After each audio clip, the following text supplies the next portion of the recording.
Good morning. It's time for Comics and Coffee with Cliff. I hope you guys are ready because I'm not. And I'm going to do my attempt at some kind of 2024 retrospective. So, good morning. Thank you for joining me. And first, let me give a shout out to some of you who are very special. My subscribers, Chris the Comic Vet, Mad Spidey, Scotty Von A2, The Council of Comics, Three Good Nerds, Aggressively Relaxing, Kingdom of Nerds, Stu at Dr. Doom Fan Club, Black Spiders, Canadian Survivalist, Circumstances, The Watcher, DJ Lynx, Brian LCS, Dr. Von Hoot, Garth Wong, Space Case Collectible, Ryan Riley, Anachronic Comics, Legion of Comics, Last Cruises 1971, Trev the Shipping Guru, Hazu, Tate Prime, and many more. And I am sorry that I have not updated this list, but I did want to make sure that all of you receive a big thank you, and that, you know, this money will be going to support the Hyde Park Food Pantry in Hyde Park, New York. And I super appreciate you guys, even if YouTube takes their sweet time helping me hit my goals. Anyhow, good morning, everybody. Wellbore, good morning. And good morning, John. Bleeker, my nerd hole is for you. Good morning, Wellbore. Elron Hubbard, good morning. TN Comedy, what's up? Good morning. All right, folks, it's good to see all of you here. All right, so I'm just going to start with some nonsense first. Let's do the Key Collector CGC Hottest 10 of 2024.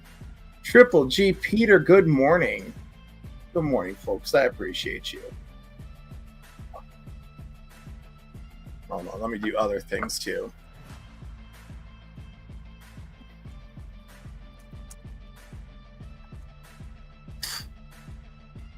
Oh, it's 3:08 in the afternoon over there. Great. For those of you in the UK. Or most of you in the UK. I'm not really great at this. And also, YouTube is not being very pleasant with me. This is the way 2024 should end, you know, scattered, disorganized, kind of how 2024, you know, treated me along the way. It's good stuff.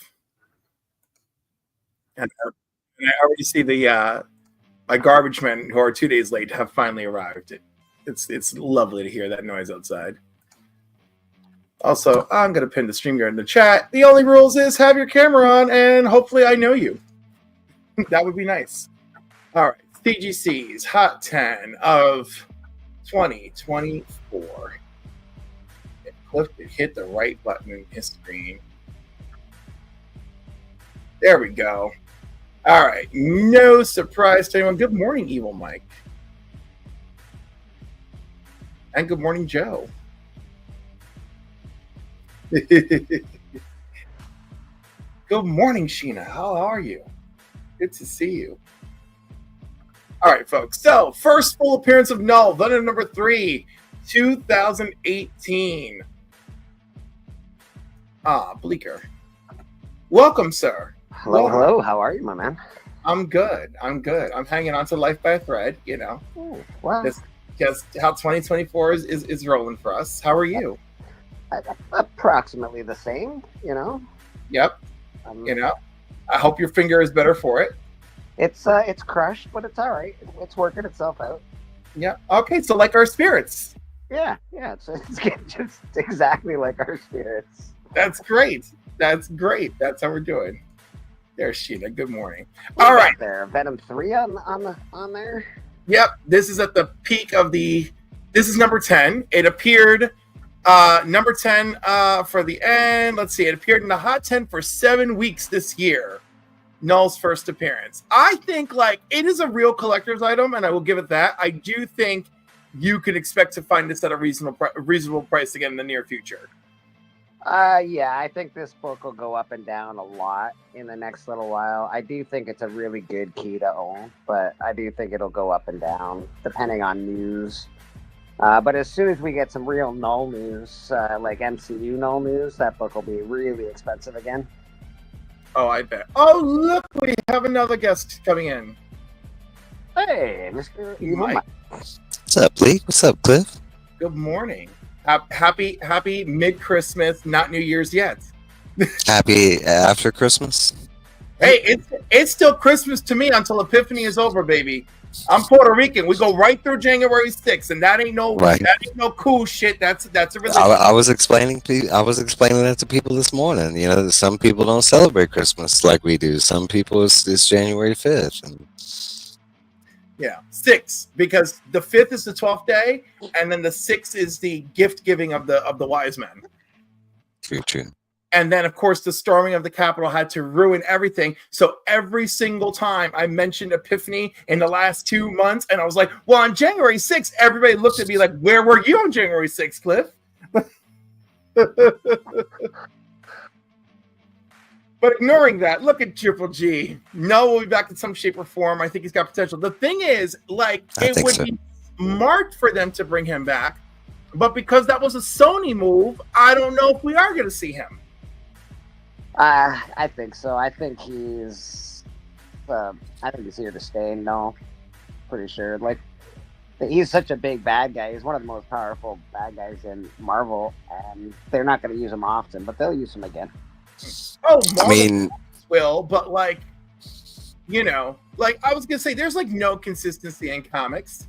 You know, like I tell people all the time, I was like, man, remember when Moondragon used to beat the asses of the Avengers, and then it turned out that the whole reason she was Madam McEvil was to prepare them for Thanos? And I think that's awesome. Do you think anyone notices or cares? They're like, Moondragon. Nope. And so like, you know, talking about Noel, there is the possibility of that talk that Sony's in talks of selling back all their properties to Marvel. Oh. So if that happens, I mean, he's already set up, kind of thing. I refuse to believe that for a hot second. Sony has made too much money, and there's no reason to give it up when you've got so much money to continue to make. On Spider-Man turns 100 when? They only make money when they're teamed up with Disney. It's coming up soon. Anytime that Sony's that's not true. Themselves, it's just that's not true. Well, Into the Spider-Verse made them a lot of money. No, you're forgetting like their biggest money-making like endeavor, and that's the Spider-Man games. Like every single one of them have been bangers, and yes, the movies have been failures, but it's their money comes from that. I mean, can we see a world where they're not making another like Spider-Man game? Is the biggest question. You know, I don't see them letting them go. No, they're gonna bleed it dry until it's over. Until Spider-Man becomes public domain. Then they're like, well, we had a good run, didn't we? You know? And then it's like, well, we can, and then they'll start making Mary Jane Presents, the video game. That just doesn't make good business sense though, when you can sell Spider-Man for so much money. No, because you can make so much more. There's so much money to be made hanging on to it. Why give up something that clearly can make you money every time you bat an eyelash, even though they made some terrible... Well, you just mentioned it. As soon as it goes into the public domain, why not sell then you get great, and then it's over. It's over for you. It's over for Marvel. It's over for everybody. Wow. You know, could also be a thing of, you know, we take in the stipulation of how much these movies have lost or gained, but it could also be like how much production costs and stuff they're putting into doing these Spider-Man projects. You know, like, I mean, we're talking about marketing, we're talking about like all this other stuff that applies to this. It might be business wise smart to cut the ties with Spider-Man. You know, could be. It could be. I saw both conversations. It is a silly thing. I would, you know. I saw both conversations the day that Kraven dropped, and it was both from Sony, and Sony was saying that they were in the possibility of the talks, but they were also like headstrong on talking about more Spider-Man projects to come. So it's kind of one of those like grain of salt things, because I've heard that they're in talks of doing a Sinister Six movie, and that I know that's been on the chopping block for like years now. Yeah, I've heard that for a while now, the Sinister Six stuff. I'm like, I think that was what the point of all these villain movies was supposed to be. That's what I thought.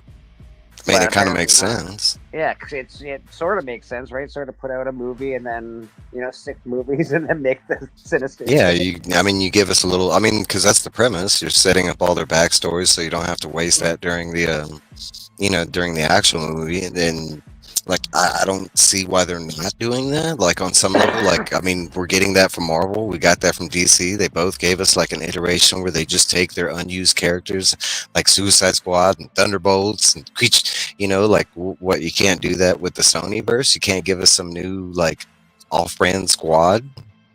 It's just been such a bad go for the Sonyverse. They haven't put out anything that's made a ton of money, except for Spider-Man. Obviously, like the Spider-Man movies make a lot of money, but any of their A bad shit guy ton of movies, money. Venom did. any of their villain movies have just flopped hard.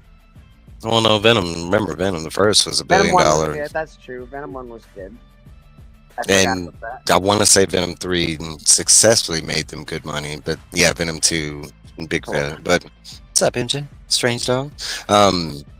MJ. I mean, but you think about it. Look, go back to the facts, though. Like, how does the movie keep producing these bad movies? Stay fiscal, like financially good, and like somehow they've been doing it. I mean, you think normally when a movie puts out a bad movie and it flops, that could be the end of that studio kind of thing. And like Sony didn't just give us like 1, 2, 3, like it's been a number of like flops. And yes, this is debatable, whether you like the movies or not. But like as far as number wise, yeah, there were flops. Madam Web, super flop. Craven, unnecessary super flop because it's still far better than Madam Web. How dare they? Craven, I couldn't believe that Craven was on. Like, I could get it on TV. Like, it's a week out, and I could get it on my TV right now. Yeah, they tanked that movie intentionally, and I refuse to believe otherwise. So we got Madam Web. Well, that was the story we got from Madam Web too. Yeah, we got Madam Web, Craven, Morbius, all basically financial disasters. Yeah.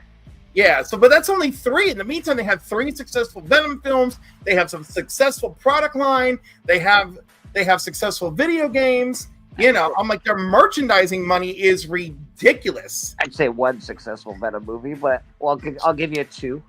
Well, no, they're not. I like people like them doesn't mean they weren't financially successful, right? Yeah, he's talking about money wise. Yeah, money wise. So like they are like, well, there's no reason for them to like pony up. Like. They're just like, yeah, we're just gonna keep bleeding, Disney dry. Let's go. Did they make enough money from Venom 1 to keep going with the bad movies? Is that what it is? And that's what I'm thinking too. That's what they made. It's the same with Joker, the Joker movie. They made so much money making the Joker that they can afford to make a couple of flops. They made $1 billion with the Joker, more than $1 billion. So you know what? They're like, let's just put out. It's like playing with the house money at that point. I think with the Joker, you make a Spider-Verse, or you make a Spider-Man 4, and you make that kind of money. Maybe they. I think with Joker, it's a little. They can just afford to flop. Maybe they just think they can afford it. I don't know. I think with Joker, it's a little different. I think, I don't think, I have to believe that Sony is not intentionally trying to fail. They think they probably have gold before it releases to us, and then we get it, and we're like, oh, it's not gold. But the Joker thing, I think the Joker thing, with specifically talking about Joker 2, I think that was the director. Like, I don't want to do this. You're going to pay me a lot of money to do this, so this is what you're going to get, kind of thing. Which is too bad because they had a really good product and they tanked it. Well, who knows what the studio told him? Like, if they told exactly. Him like, if they told him stuff like, "Oh, well, remember, your Joker's not the real Joker." Like, if you hear stuff like that and you're the director, you're gonna pump out Spider-Man 3. Yeah. Right? I mean, you go. Sam Raimi, they hounded him, demanded that Venom be in it, and he's like, "All right." And it's just bad decisions. Maybe they sound good to these execs or whatever. I don't know. Yeah, of course it sounds good to them because many of them don't have a genuine investment. So like that's many of them don't have an investment. They don't have a knowledge either. They're just like, oh yeah, it's It Well, says no, Marvel, I says meant Spider-Man. Go get him. Go get him, Tiger. I meant knowledge as an investment, right? You Yeah. know? Yeah, Like- like they don't have the passion for the project. Yeah, exactly. Where a lot of the directors have shown passion for projects and shined in one way or another, or by a very successful movie. So I think with those projects, you can tell the difference. Like for me, like the more comic book accurate movies that you can think of, that's usually when you get like a group of individuals that were passionate about that, you know, the source or whatever. I go back to Zack Snyder and Watchmen, that being like one of the closer adaptations that I can think of, and like I have to imagine that Snyder like had a love of the source. He knew what he was doing. He had a vision. I need to find my special director's cut that I had, because it's literally Scott Snyder green screened against the movie, explaining every single decision of every moment of the film. And I really thought I was going to hate it, but I actually loved it, because I loved hearing his passion, and I loved hearing the creative process for everything. Like, you know, his decisions for how it was going to be, his decisions for what he was going to change for the release of the movie. He very much wanted to have the Black Pirate story like intermittently cut into the film, and of course there's an edition of that exists out there that you can watch, but that was like his dream version, you know. But then it just became like, all right, this is too much, we can't do all that, you know. Look, the Russo brothers get it. Listen, I hope the Russo brothers get it. I would agree. You know, but also sometimes when you go back to the well too much. I don't know. Wasn't there a quote by, who was it? Kevin Feige or somebody that says, "We don't want you to know. We don't care if you know anything about these movies. Just make a movie." Like, isn't there some sort of quote that's like, you know, they don't want someone with a lot of knowledge or love for the material. Well, right, because they don't want them to be drowned in that. Yeah, they'd rather Fine. you know nothing and just make a movie.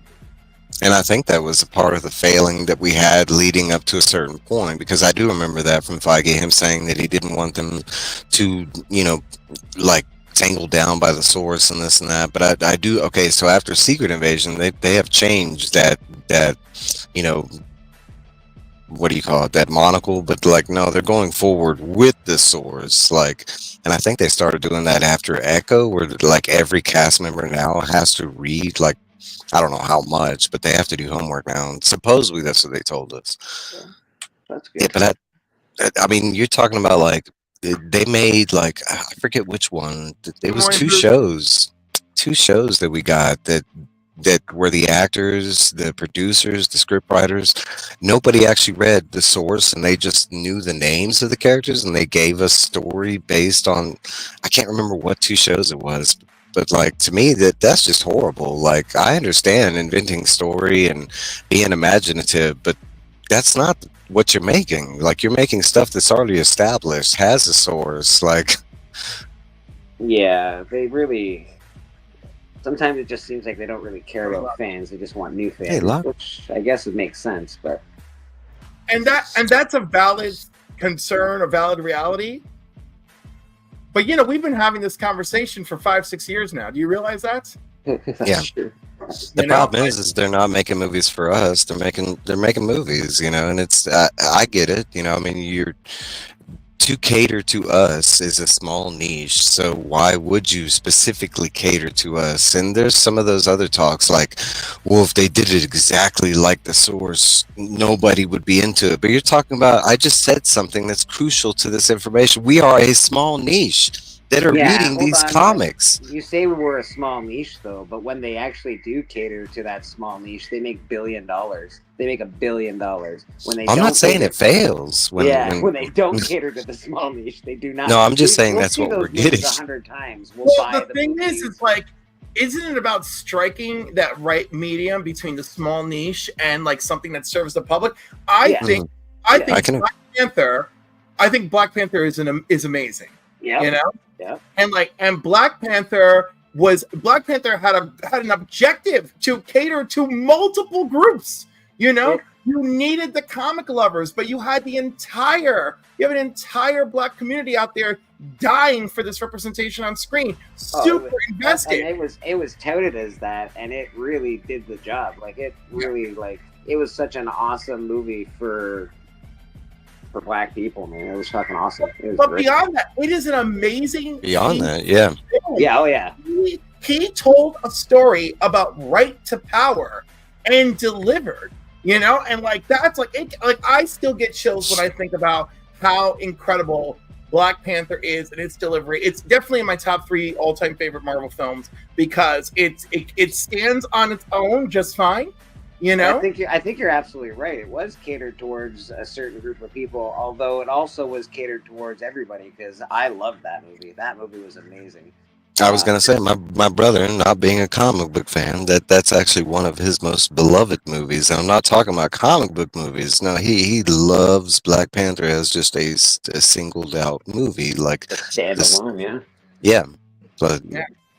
But that's because, we had someone directing and writing who was invested on every level, but really understands storytelling. And that's also why I defend Wakanda Forever. It's not, unfortunately, it's just not the movie people wanted, but I do believe he still delivered a great film. And whereas the first film was about rights of power, the second film is mostly about grief, right? And I don't, and again, when people go to the movie theater to be entertained by a Marvel movie, I don't feel like the overall theme of grief is necessarily gonna win the audience over. But the movie still made $850 million, like almost instantly. I want to say that played off the success of the first one, and I'm not saying that there's anything wrong with that. Million? Yeah, a lot of people like that first movie, and guess what? They were excited to go see a sequel. Like that makes 100% sense. Because I was one of those people. Yeah. I will admit that I'm not the biggest fan of Wakanda Forever. I love parts. I love. Like I actually love Namor in that movie. I hope we get more of that version of Namor.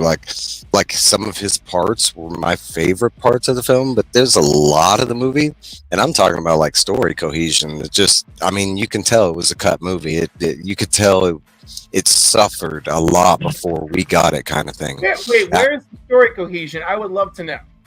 Ooh, I could break it down, and I've done this before, Cliff. Come watch a movie with me. Well, it almost feels like they Echo is another one that. No, It Echo almost is feels like they had to hit points abomination. in that That was movie. terribly executed. Well, that's the thing. It almost feels like they had to hit points. It was like we have to do this, this, and this to set it up for this, and blah blah blah. And That's right, Bruce. They lost the idea of just a good movie. When you're like, I gotta do this, this, and this in this movie, and I have to do this, this, and this, you can lose the idea of just having a good movie. I can agree.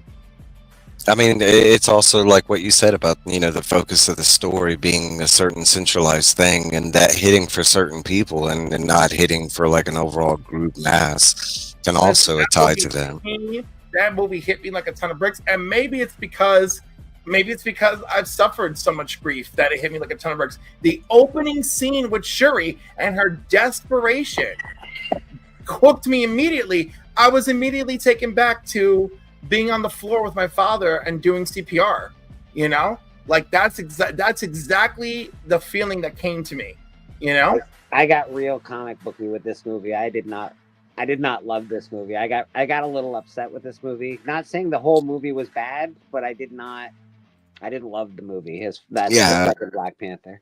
I will agree with Bleak. I was a little upset. I can tell you one of the biggest issues I had with this movie is the very beginning of the movie, and it's the failure of the explanation on how Black Panther died. Like, that's my biggest failure. You're talking about a superhero death and the Avenger world not acting like a superhero was killed. Yeah, that baffles the F out of me. He wasn't killed. It was a horrible disease. Yeah, a horrible disease that gets... A funeral comic. There should have been a funeral procession. There should have been a lot of things in that movie. And you're talking about how many of the main Avengers do we have in the MCU that are scientists? I'm just saying. But listen, in the comics, when Captain Marvel died, everyone, including Doctor Strange, tried to save him, and nothing could stop the cancer that Nitro had unleashed on him. And I get that, and I love that. Why didn't we get that? Because I don't think, like many true to life deaths, I don't think they wanted to drag that over. Like when what's his name died in real life from in Glee. Glee decided to go on, and they never said why his character died. They just all went into the. I remember, and I did not like that either. I No, I thought, you know, know, but, like it's listen, I, it's a I honestly think we got a pick. subpar we got a subpar movie because Kevin Feige decided to be righteous and say we're never doing another Black Panther. We're gonna honor Chadwick Boseman for the rest of eternity. And I don't think it is that. I love Chadwick I don't- Boseman, but Chadwick Boseman does not make up Black Panther. Sorry. I know. But anyhow, like all that stuff, Agreed. like King of Nerds makes an excellent point that I was going to get to. The Wakandans are not going to invite outsiders in for that funeral procession, nor should they want to. Like they have a hard enough time with everything going on, as we saw in the movie. It was like that French bitch who apparently is a Skrull, all right, was just sending people off. You know, that's the only part I liked about Secret Invasion. The only thing I liked from Secret Invasion, I was like, the French UN bitch is a Skrull. It's another part where it's like I overall didn't like it, but there were a couple scenes that were, I mean, I watched the whole thing, and if there are things I will turn off. I mean, I can mention some shows over the past like 2 years that I tried to watch and they just weren't for me. None of this Marvel or DC stuff has ever like had that effect where I'm like, oh, this is horrible, I got to turn this off. Or there are real TV shows that have had that effect where I'm like, no, this is just horribly written, this is just bad acting, none of that. I mean, so Secret Invasion, I will admit it's bad, but like I still watched it all the way through. And that's another thing, like the continuing story. I find it so weird that we have people in the community that like have negated a bunch of the shows. I mean, you're talking about how much of the story they're missing out of the continuing MCU story. Like, and I get that you're not like, I don't know who Agatha Harkness was before the MCU. She was never like, and I know a lot of Marvel characters. I mean, she's just a background character. I never really messed with the spell side or the magic side of Marvel stuff. Okay, so. But that doesn't mean I can't get invested in a character. That's the whole coolness of like, being introduced to a character that you might find out that you like that character, that you have I mean, that's the appeal. I find it really weird that we're like picking and choosing what we watch and like, how are you even keeping up with the story kind of thing? There's some things that I just couldn't watch. There's some things I've watched most of the TV series and I've loved most of them. I've tried to watch. I couldn't watch like Ms. Marvel. It just wasn't a show that was made for me.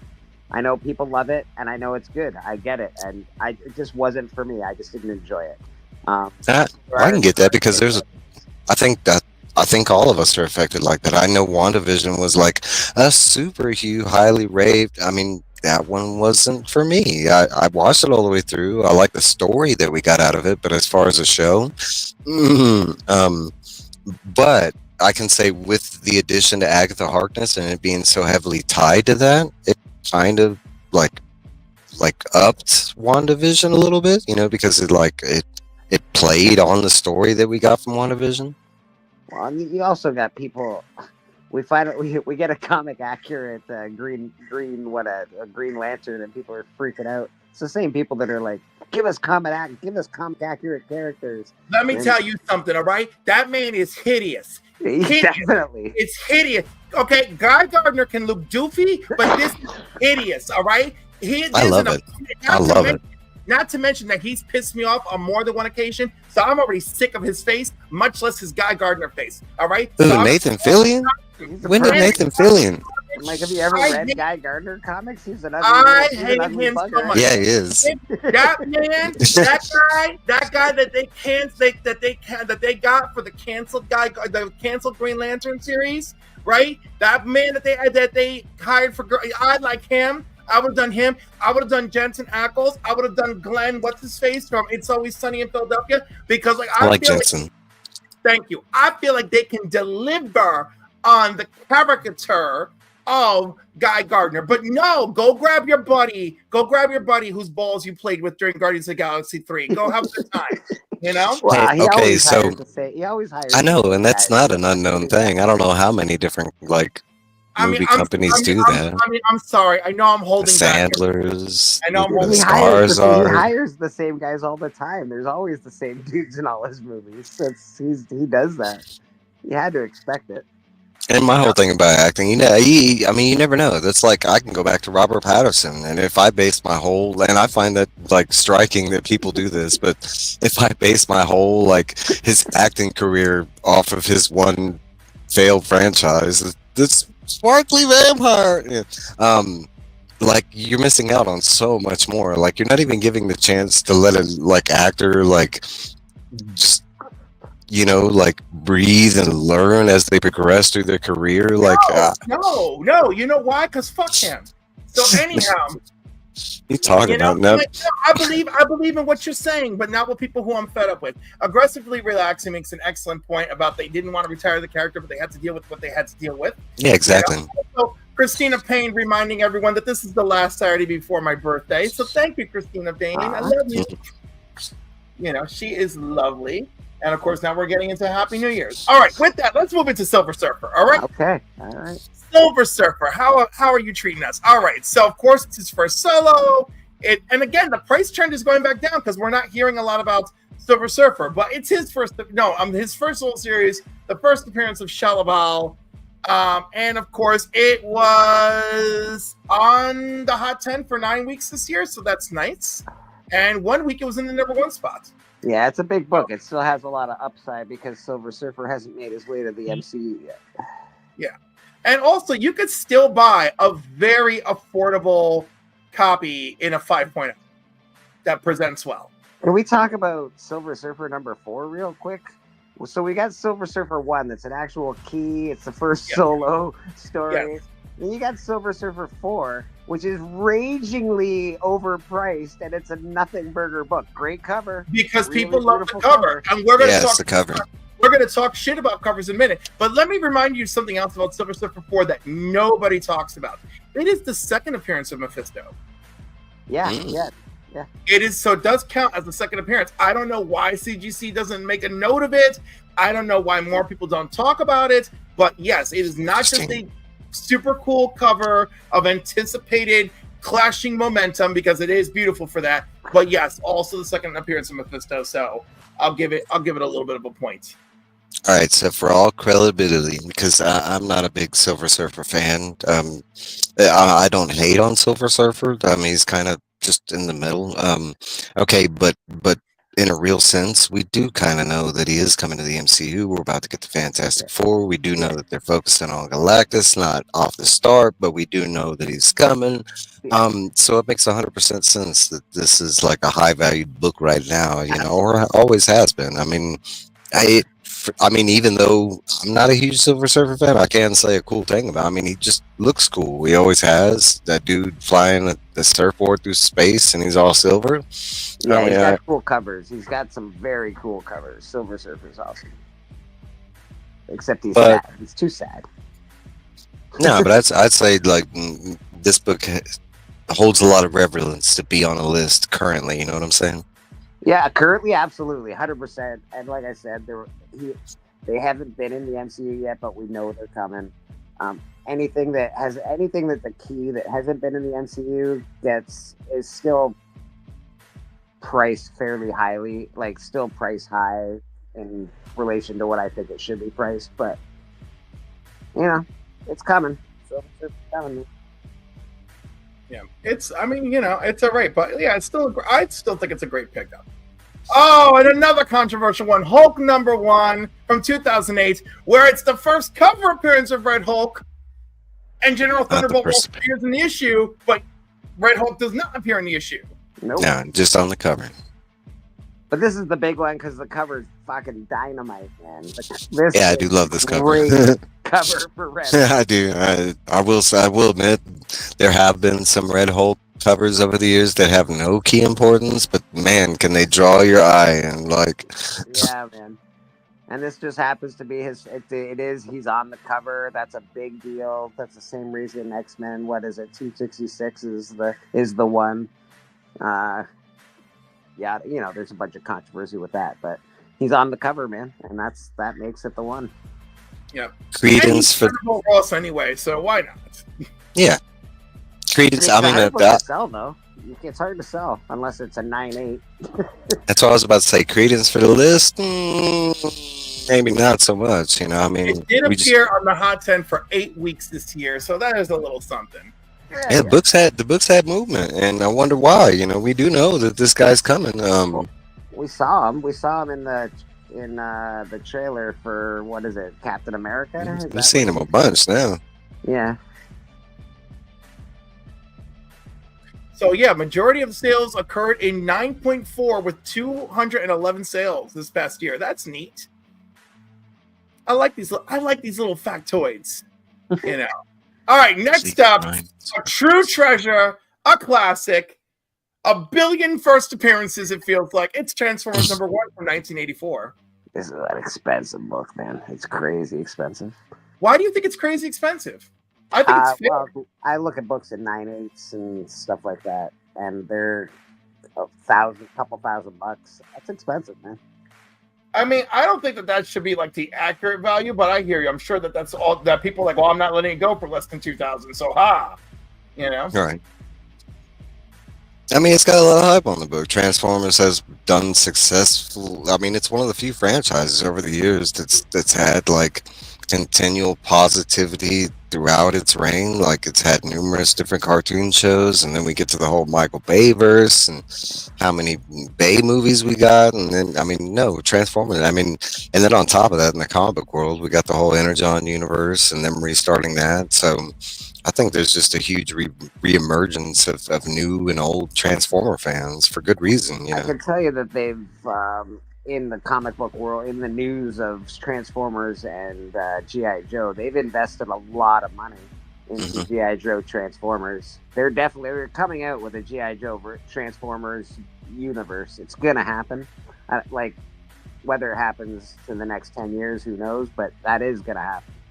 No, actually, that's coming next. Me and my brother. The next movie. Yeah.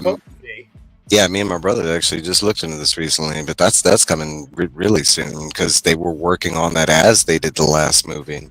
Yeah, and you know, there's a 4-book miniseries from the '80s. If you're gonna invest in a comic book right now, and you're a flipper, that's the one to do it. Go get them. Go get them, Tigers. My goodness. Image plans to expand the franchise in 2025 to the middle grade reader market with Transformers Worst Spot Ever meet Ballpoint. Also in 2025, Image will release hardcover collections of the new Energon shared universe that include Transformers, Void Rivals, G.I. Joe Series Duke, and Cobra Commander series. Next up, my girl, the legend and the epic story of the Dark Phoenix, plus the first appearance of Dazzler, Uncanny X-Men 130. I don't give a shit. I love this. I love it day and night. It's part 2 of the Dark Phoenix saga. First Dazzler, second Kitty Pryde, second Emma Frost, first Sebastian Shaw. You know, Jean Grey becomes the Black Queen. We get all of that in one issue. It appeared in the Hot 10 for 14 weeks this year. Yes, because of freaking Taylor Swift. But still, it's here. I was about to say, and I was waiting for your whole little rant. Okay, is this book on the Hot 10 list because of the story and the saga that it entails, or is it just a Dazzler? It's just because Taylor Swift, everybody thought Taylor Swift. Because I do love the story and stuff. And I can tell you for the longest time, up until recently, until meeting a whole bunch of you comic book friends, and you know, like, I honestly always forgot that Dazzler popped up in that saga. Like, you talk about how background, I mean, that saga is so big, and you're talking about like when she pops up. Listen, I love it because, you know, Jean's getting all jealous because she's like, you know, like, she does. Why are you looking at her like that, you know? And then when he's talking to Dazzler, he goes, do you ever like wonder like where all this like light and imagery comes from when like you're singing? She goes, no, I don't give a thought about it. Like, I don't care that I'm a mutant. And I love that about the introduction of Dazzler is like, you know, she's just like, I'm just me and I'm just trying to do my thing, you know? I did like that. I never disliked Dazzler, but I can say like Dazzler for me was one of the signs that we were getting some like less than not so great mutant abilities, you know, like, and I'm not saying that Dazzler's powers aren't cool, but from a kid's perspective, when she dropped out, like I was like, she's got light powers. Like, what is she? I mean, no. Her powers are phenomenal. And yo, the fact that like later in her series, she's like fighting a sentinel, and it's like you can do nothing, and she's like, I've been training with Cyclops, and then she fires out freaking laser beams from her eyes, and I'm like, get him, girl, get him. Well, it's kind of like going back to Jubilee and me trying to explain to people that Jubilee actually gets cooler over, that her powers just aren't the little bitty fireworks, like, I mean, sometimes it took a little time to get these people developed, and but I could say both those characters, I was like, that's their powers? They're just lights, and as a kid, I was like, what are they going to do against Wolverine? He's got like adamantium claws. They're good at a party. My introduction to Dazzler. My introduction to Dazzler is Pride of the X-Men, and Homegirl showed up in 2 seconds with my pow to her fingertips, and I was like, I'm in. That's exactly the scene I was thinking about when I saw as a kid was from Pride of the X-Men, and then when she comes in and she just does her little finger blast, and I was like, wait a minute, like we got Colossus, we got Wolverine, we got Nightcrawler, she's got like little light. I was like, what? You want to throw a disco? Those are the people at your party, bro. For me as a kid, the best thing about Dazzler, and this was before they all sexied her up, but I liked her like original, like the jean jacket, and like when she was on the team, I kind of dug that, like because she was so different. Her look was so different compared to the other X-Men. Same thing with Juby. Absolutely. All right. So despite speculation falling flat, X-Men 130 remains strong with a 90-day average and a 9.8 of $1,402. You did it, Dazzler. You did it. And no, Joe, I did not hustle on the skating rink. I'm not that old, even though I'm getting close. Right. Okay, who's disappointed we didn't get Taylor Swift as Dazzler and Deadpool and Wolverine? Because I could say I was actually for Taylor Swift, showing up as Dazzler.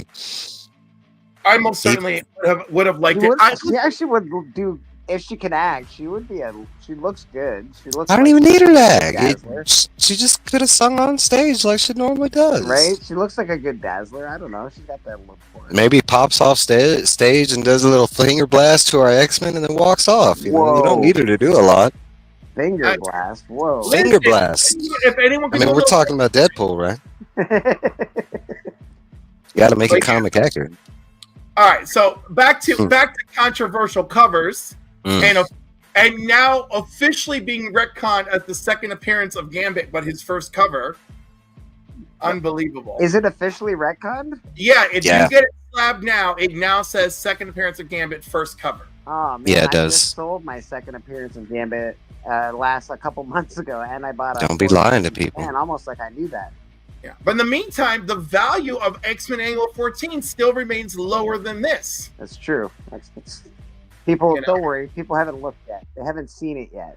Lots of people have talked about it for a long time. Now, this is interesting here. Notable sale, a 9.6 mark. I didn't even know there were still Mark Jewelers at the time that this came out. Yeah. Absolutely. $2,150. Amazing. There were 357 sales of a 9.6 this year. Unbelievable. Yeah. It's a good book. It's a good book to get.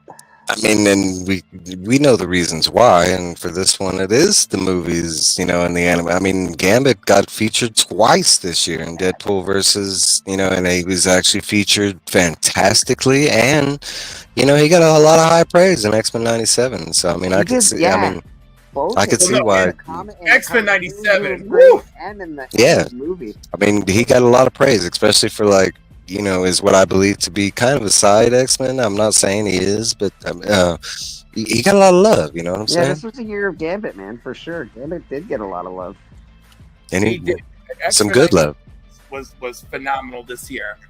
All right, everybody, I love this cover. It's just a cover. But it's just a cover. Unlike Gambit's second appearance, there's nothing here. Then it's just a cover, and yet it has made an entire market career up, down, and all around on being just a cover. I know. My goodness. And I don't understand. It's like it's a good cover. But geez, man. Now I've never been a fan of this cover. Oh no! I grew up as a Wolverine fan. He was one of my first loves. Like Batman and him were like I mean, I have stories how many times I've bought that, both Wolverine #1s, like, and okay, so that has never been on my, like, the Hulk versus Wolverine, yeah, but that cover, no, like, Oh, ouch. I like the Wolverine 1 cover with and the I like, black one. I with like all Todd the- all too, the skulls. That's a good one. yeah, that I do. This one, again, it's just a cover. It's a great cover, but meh.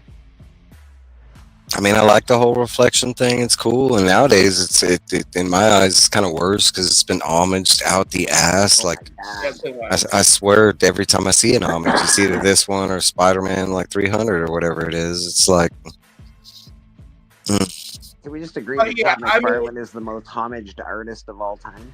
Between- Right, including homaging himself. I can agree. Between 300 and this one. it's I like, can agree. Oh my God. But yeah, I mean, it's a fine book. I just don't think that this high trend for it is necessary. But what do I know? I couldn't even For tell you that what the price. story is inside. That's how non-existent. I mean, I know it's a Hulk story, but is Wolverine even in the book? This Is it a series- catfish book? This series is a must series. Secret Wars is a must series. If you're a comic reader, you should have this whole series in your collection. But you know, I mean, you're talking about this is such an important book for a Spider-Man fan. yeah, it's a big book. Even though it's not the first black suit, but No, but It is the origin of the Black Suit. origin. it is. Yeah. But everyone's always touted it as the first black suit and blah blah blah. It's got a great And cover. te- It's orange. And it's technically, green. it'd be the first Venomized Thor, because Thor has the costume before Spider-Man does. Thor throws it to Spider-Man. And he did wear it because it did fix his helmet in that issue and stuff. So technically, it's the first Venomized Thor That's interesting. That's a hot Bef- take. before Venom was a thing, That is interesting, and also reminds me I haven't read this in a million years.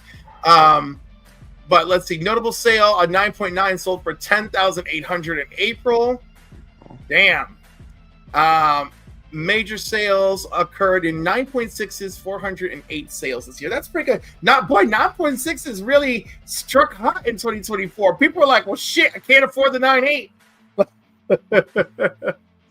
I currently am not a Spider-Man fan, but when I was, like, I love that book. It was a book that I picked up a lot. Every time I found it, I would buy it, like, because of the whole black suit thing, and Secret Wars was just a dope series.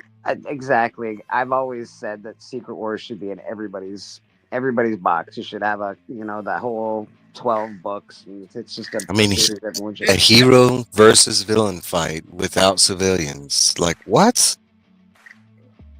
I was gonna say for me and my childhood, I'm just like everybody should have this. Everybody should have Crisis on Infinite Earths. That's how I Yep. feel. Yep. Spider-Man doing jazz hands. Nice. Yeah, he's like, what am I doing this suit? Obviously, I don't think we have to go over why there's potential for this book always to be a good investment. I mean, for God's sakes, we know what it is. Yeah. Everybody knows what it is. Yeah, Um, and it is. Wolverine #1, first cameo appearance of Yukio, which we know is I just sold this whole series because even though it's great, I don't know, it's not worth my investment. I don't think it's good money though. It's good read. Yeah. Well, this is from the. Okay. Is this from? No, this is the. No, this is the 4-part series, right? Yeah, the four-part 4-part. miniseries. We got Frank Miller on the covers. This is one of my favorite, like, laughing cover, the pedo Wolverine. Come here, little kid. Get into my van. I always thought of it as a "come hither, I'm gonna fuck you up" look. This Or was maybe- like maybe this was because I'm not- pre-Gene, and he was looking at Jubilee. He was like, "Get over here." No, or he Well, was we looking at Kurt, We all the know young Kurt. the Yeah, role Kurt. every 5 seconds. He's like, "Get over here, Wagner. Come here, Wagner. Come here. Get in the buddy. van. You like some candy, don't you?" You're looking good. I gotta say, I feel like you gotta be real careful if you're gonna be fucking with a teleporter. Hey, he didn't know that at the time, right? They were just getting intrigated, Maybe Wagner kept it under.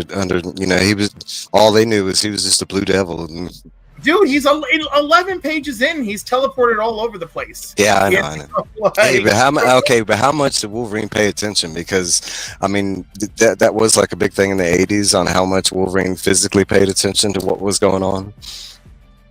yeah, but that was like stuff actually happening around him. But like he was aware of his environment always because he didn't, he did not like being sneak attacked. Which of course Sabretooth proved a good reason why he didn't like being sneak attacked. Right. It's like, happy birthday, little bitch. I murdered your girlfriend, Happy birthday, fucker. Here's all your children cut up in pieces and under a bonfire. Yeah, Sabretooth is just a big... Yeah, the children. Man. Real fucking... He's a real D-bag, for sure. That was a good read right there. Come on, Sabretooth. Leave him alone, bro. Yeah, but I mean, Logan stole his name. It's a whole thing. Yeah. James stole his name. Like, it's terrible. And they have the same dad. Like, it's all crazy. Yeah. All right, another. Everyone should try to have it because technically anyone could afford it at this point in time. New Mutants '98, the first appearance of Deadpool, first appearance of Copycat impersonating Domino, first appearance of Gideon, a member of the Externals. Which, by the way, like, you want to talk about how people fuck things up? Gideon was hot shit when he showed up. He was fucking up the New Mutants. He was fucking up the New Warriors. He was a big deal. He was a big deal. Where is he now? This is exactly what I'm Nowhere. afraid is going to happen to Null, right? It was real cool for that one moment in time, and then we're done. I mean, look how many times that's happened. I mean, I could say that with Onslaught, and Onslaught was cool and everything, but I mean, it was just like a one-time thing. Onslaught never needed to come back. Onslaught was a manifestation of like we didn't need more Onslaught stories. I was fine when it was over. It was over, but they dragged him back just because, and that's some bullshit. He got armor because of that, all right? I know, but like we didn't need. I mean, like yeah, that's true. Armor still could have shown up just fine, Yeah, that's true. Gideon actually is a formidable foe, and why they haven't utilized him, I do not understand.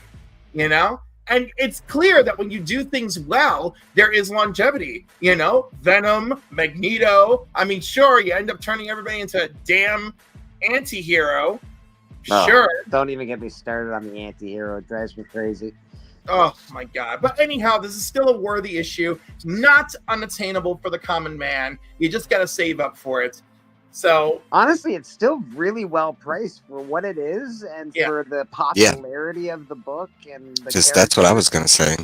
Especially for how big a book it is and how popular that character is. You think it'd be a lot more. I'm in Biggie's category where I think this book should be valued a little more than it is, and it's kind of confusing on why it's not. I mean, I'm not complaining, but...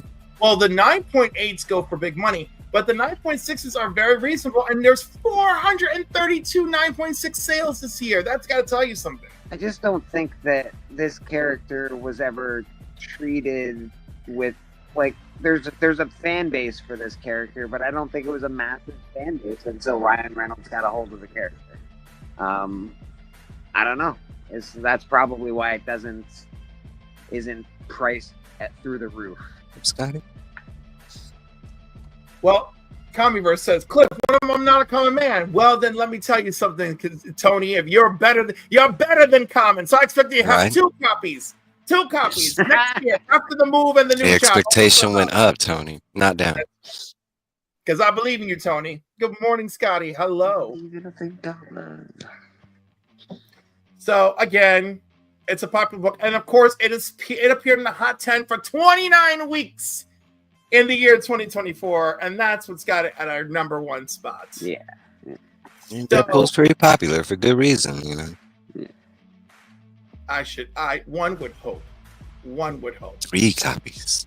Yeah, so that was not too bad. That was not too bad for 2024. There's some books that I don't understand why they went up, like the Wolverine one, that mini series. It's always been expensive. I don't know why it got it. Well, because I know. What? Go for it. Is it people get confused? Frank Miller had some terrible.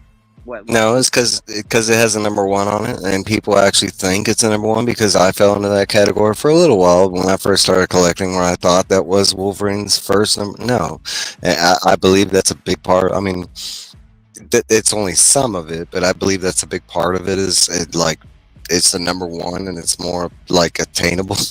Would you maybe attribute it a little bit to the fact that people really had a big Frank Miller hard-on hate this year because of some of his covers? Yes. I could yes, say that's the reason it's going that's- down. Yeah. Yes. Because I believe that's the reason it was kind of hyped up back in the day because Frank Miller was attached to it. I mean, all Frank Miller stuff was. I mean, it was all good, but I'm not crediting that. But anything that had his name on it back then kind of sold. You go read the who is it? Rob Liefeld did a really nice. He talked about Frank Miller and his style, and he wrote a real big thing on it. And I read it, and I like it. I'm on your side, Frank. I love you, Frank, buddy. You're awesome. I'm naked because it's 35 degrees Celsius Shut up. in Australia. Jesus. Well, we're cold over here in the north. Yeah. Yeah, I was like, I ain't naked. No, Hey, mofo. Kevin. Good morning. What's up, Kevin? Hello. Yeah.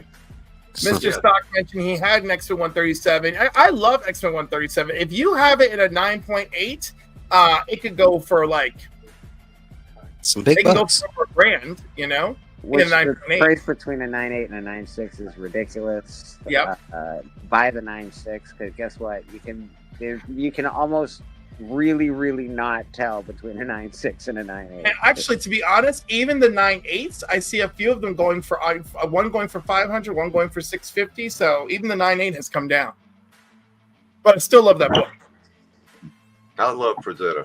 I mean, Frazetta? Fuck yeah, man. even though I'm not blown away by his Uncle Scrooge cover he did this past year. Oh, It doesn't matter. He's still Frank. Wait, who are you talking about? Frank Frazetta's dead. yeah, Frank Frazetta's dead, bro. Why did I say Frazetta? Even better- Frank I listened to you Frazetta better not comic make book it a little while ago. You're thinking about Frazetta, Kevin. I mean, he's a great, but I was like, did his daughter Sarah do a cover? I was like, she is doing artwork though, isn't she? yeah, she's working with Image, and she did like 3 series so far, or maybe 2. Don't quote me, but she has done a couple series, and in my opinion, Not her dad. yeah, Not her she dad. needs a little more work. I mean, they weren't terrible, but it's definitely not her dad. But Miller's what I was talking about. Yeah, Miller, yeah. And I love the Daredevil stuff. I was around buying that when it came out, of course. And it Again, doesn't touted matter. as a Graphic covers. game changer. The Miller, Wow. that whole run Right. was touted as a game changing run. Daredevil. For me, it was huge growing up. Okay, so I mean, I'm not a fan of his current art, but I mean, I think that could be something he's doing intentionally. It could be a lot of other things, but I mean, I'm not going to judge what he's doing currently based on what I love from him, and that's everything that Right. he's done before, kind of thing. I mean, and I don't know. I have a Batman tattoo, Frank Miller Batman tattoo for Yeah. Yeah, and I don't know, and I understand he's got some hate from something else. Could be political. I don't know. I don't follow all that, but like, I'm not gonna. I mean, even if he is like weird in a political way, I mean, I kind of viewed Frank Miller as a weird individual to begin with. So Have it just you met it just Alan sets suit. Moore, Yeah, Grant yeah. When you're like, Morrison? I like. Yeah, well, I don't think I'd meet like Alan Moore or like and if I met them, like I wouldn't expect them to be like these normal individuals. I want them to be a set, a little crazy or absurd or I want my Listen, wizard to be a wizard. All of them are going to be a little bit special, I can tell you. All of them are a little bit special. Well, Yeah. especially they're also, the older you get, man, the less F's you give. It's Yeah, it's just I can, and especially like, and I mean, y'all can attest that the way we can be as fans, like, I mean, that's like something I've seen recently about like Jim Carrey constantly getting this, like, they want him to do a Grinch Part 2 sequel and him just getting irritated because every time he gets a question, it's always that, like, are we getting the Grinch too? Like, I mean, I could understand from like a famous person to a fan standpoint how we could be like damaging to your creativity, to your mental space as far as like I'm doing this for work or love, I mean, all that could be We damaging. did not need a Beetlejuice 2. We definitely do not need Grinch 2. People are crazy. They are. I would have liked a Beetlejuice 2 because I like the story of Beetlejuice, and it would have been neat to see him reprise his role and do a really good job, and the story be really good. Except it wasn't.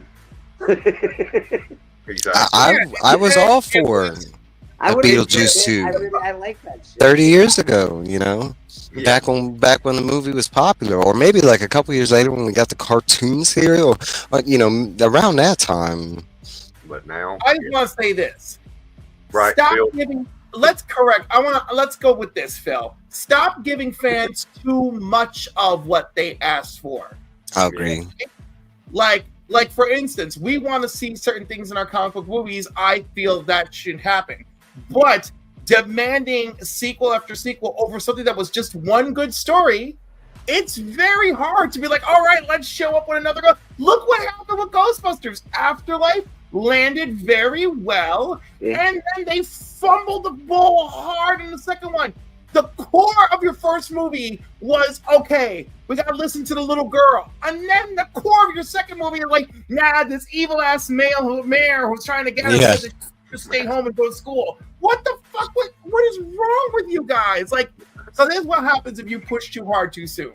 So hot take, somehow in Hollywood they got these scripts mixed up, because hopefully you've seen these two movies that I'm about to mention, but Beetlejuice and Frozen Empire Ghostbusters, they were supposed to be the other movie, because Beetlejuice is actually a Ghostbusters movie with a Beetlejuice aesthetic, and then Frozen Empire is a Beetlejuice movie with a Ghostbuster aesthetic. Somehow they effed the scripts up, and we got these movies.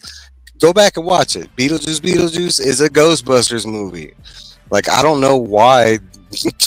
I don't want you to be right, because I don't want to put myself. No, go back and watch. Go back and watch it. You put Ghostbusters. I don't want to rewatch them. Let me just in a world where I was just not happy, and that's it. It's over. Oh my God, there was so much stuff this year. We got Dead Boy Detectives this year, which was good, and then of course freaking Neil Gaiman has to go and get himself blasted, so that shot the show right in the foot, got canceled immediately. Not only that, Good Omen gets. It was two women, and they were from the same moment in time, and it's like, okay, maybe they got some beef, whatever, but then 3 more women showed up, and it's like, all right, dude. Oh yeah, man. What happened? It's like even Tori Amos has kind of said, "I had no idea." He found himself living long enough to become the villain, I guess. Exactly, which is terrible.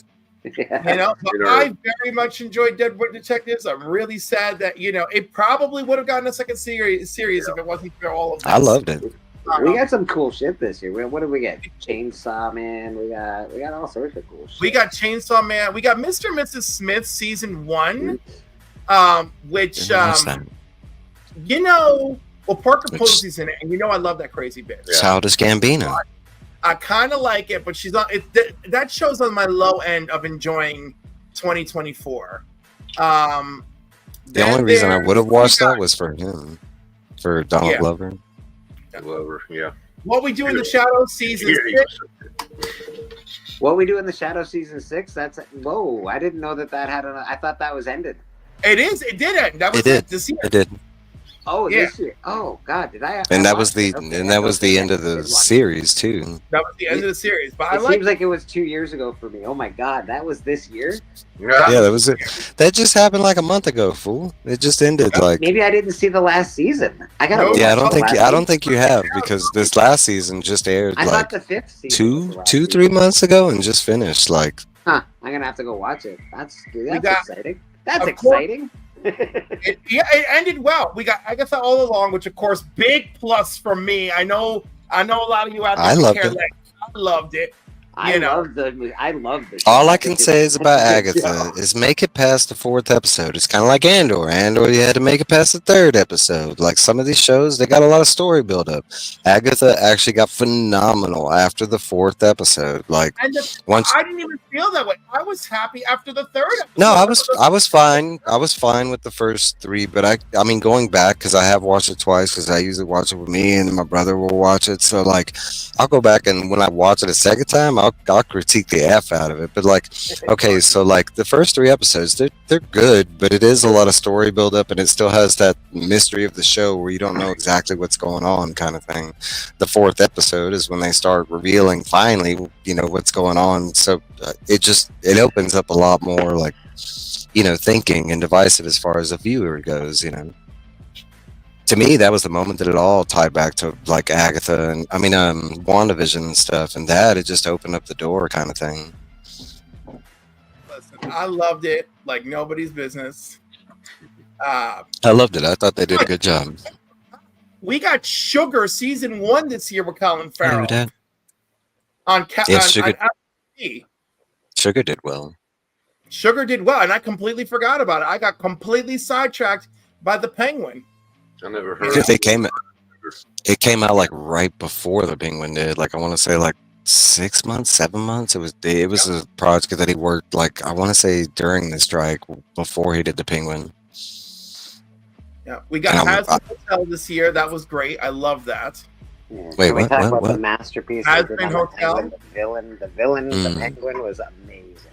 That's just All actors in the Penguin was just phenomenal. What's up, who that? that just blew me away, man. Though that the whole arc, the whole story of the Penguin, I was like, oh my god, they have a villain. They're not trying to make him a Penguin was. I mean, it was just. hero. It was just overall great cinematics, great acting, great story. I mean, Yeah, man. that's what you expect out of a good TV show. The hope, you know. We got Chaos season 1 with Jeff Goldblum. Which got Some of these canceled. I haven't watched. Oh, it got canceled anyway? Oh, son of It got canceled like a month after they released it, or so. It was real quick because there was a bunch of people that were into it, like Legion, Madam, like a whole bunch of people. Damn And Jeff it. Goldblum, like I mean, you just I print know. money. Come on. We also got Knuckles on Paramount this year. Yeah, but I didn't hate it. But you know, it was I didn't hate it, but it was kind of like, well, you know, like did it serve a purpose kind of thing was my whole thing. I was expecting a little more, I guess I could say. It wasn't bad. It wasn't bad. We got House of Dragon season 2. I'm Phenomenal. still trying to get through that, man. I don't know. It's season 1 took me a long time to get through that. Season 2 is also taking me a long time to get through. The hard part for me with season 1 was the time jump. It was a little disjarring. If you can just press yourself past that, if that's the issue, because it was with me. It was hard. Once- Yeah, it's difficult. Once you get back to who the characters are, it stays good. It's not like Game of Thrones where some episodes were okay, some were brilliant. No. The House of Dragons has been like phenomenal, like every episode. Like I want to say the second season it gets a lot better. The first season was great. I watched the first I like season. I enjoyed it. I liked it. Also, the first season of Game of Thrones, it took me a long time because I thought it was a little slow moving. And then obviously, you know. Oh man, I binged Game of Thrones the first 5 Me too. seasons. 'cause Me too. held I, up. I was well, I didn't do the first 5 seasons, but I did that first season when it. So I mean, Game of Thrones is a different type of story that you're trying to tell yourself. It's not your like typical like story at all on any angle. So I mean, it's part of the appeal, but it's also some of the, you know, because like as you're watching it, I don't know how many like, especially going in the first season, and I've watched it with like a bunch of people. Okay, so one of the big things is you're trying to figure out who you're establishing like connection with, who is the cool character for you, who is the stand, you know, and as it goes you pick those people, and most it's Ned Stark or you know John. yeah, and as it goes you find out that they were horrible picks because they get killed off really Oh quick. my god. Or they it's end up despicable. It's a Yeah, story the where the like Red Wedding was just a mind-boggling, blowing. Oh my god! Oh yeah, I know people that quit watching it and refuse to watch it anymore. I do after that. too. I do too. They were like, "Yep, you killed all my hope. You dead it." Yeah. You know, I mean, I can understand that. Yeah. And can. speaking of murdering hope, the Lord of the Rings: Rings of Power season 2. How do you feel about it? Lords of the Rings season 2. I love it. Like I'm so excited for the 3rd season. I know there's haters out there, and I don't know, but they're just not real Tolkien fans. Other than this being very, I don't even know what to call it, Tolkien adjacent, you know, but it's a great story. They're doing everything they can with what they got. I'll tell you some of the things that I appreciate about it. One, it does feel like it's adjacent to the Peter Jackson. I mean, you're talking about if you actually read The Hobbit, there was no physical description of what orcs look like or what Gollum look like. I mean, so you're talking about the version of orcs that you know, that version of Gollum, you know, that's a Peter Jackson design. So the fact that these orcs look similar to that, act similar, yeah. He stole most of the designs from Ralph Bakshi. Oh yeah, from his art. It does feel like one world. I like that. But okay, so here's the bigger thing. If you actually like invest a little time in a couple sayings that Tolkien had, and because he actually talked about this when he was alive, when they were talking about making adaptations and stuff from his stories. And guess what he says about it? He says anything that has a Tolkien name on it, as long as it has a Tolkien name on it, it's canon, whether you like it or not. Like, and that was after they had already done like 2 different versions of The Hobbit, and both versions were different, but they're still canon. It's still telling the same story. So for those people being like, it's not canon, You know, too bad. I really cared about canon, and I like the way they explain it. For one, and what was it? At the beginning of the book, I can't think of the book. It might have been, it was Ready Player One. He says there are many different versions of this story, and all of them are true. I mean, like, especially when it comes to Tolkien and his world, you're talking about how vague, and we're talking just in the description of the orcs. I mean, he was kind of vague for good reason. He let your imagination play with that, you know. The fact that we're getting talked into about that the other day, Mike. I was like, you know what? Some things are better left unsaid because your imagination can fill in the blanks. Yeah, exactly. And now that's more powerful than anything right. In other mediums, this works and doesn't. But you're talking about a medium that's written, verbally told. You know, it's a story, and we're taking this and we're putting it into a physical format that you're seeing. So there has to be some things that are explained, and whether or not that matches up to your imagination of what went that's really up to you. You know, and it depends on the person and their imagination. I mean, if you have a basic description, some people can run with that. Other people want a really detailed description, like Stephen King describing the blood running. Oh, he got yeah. For 3 pages.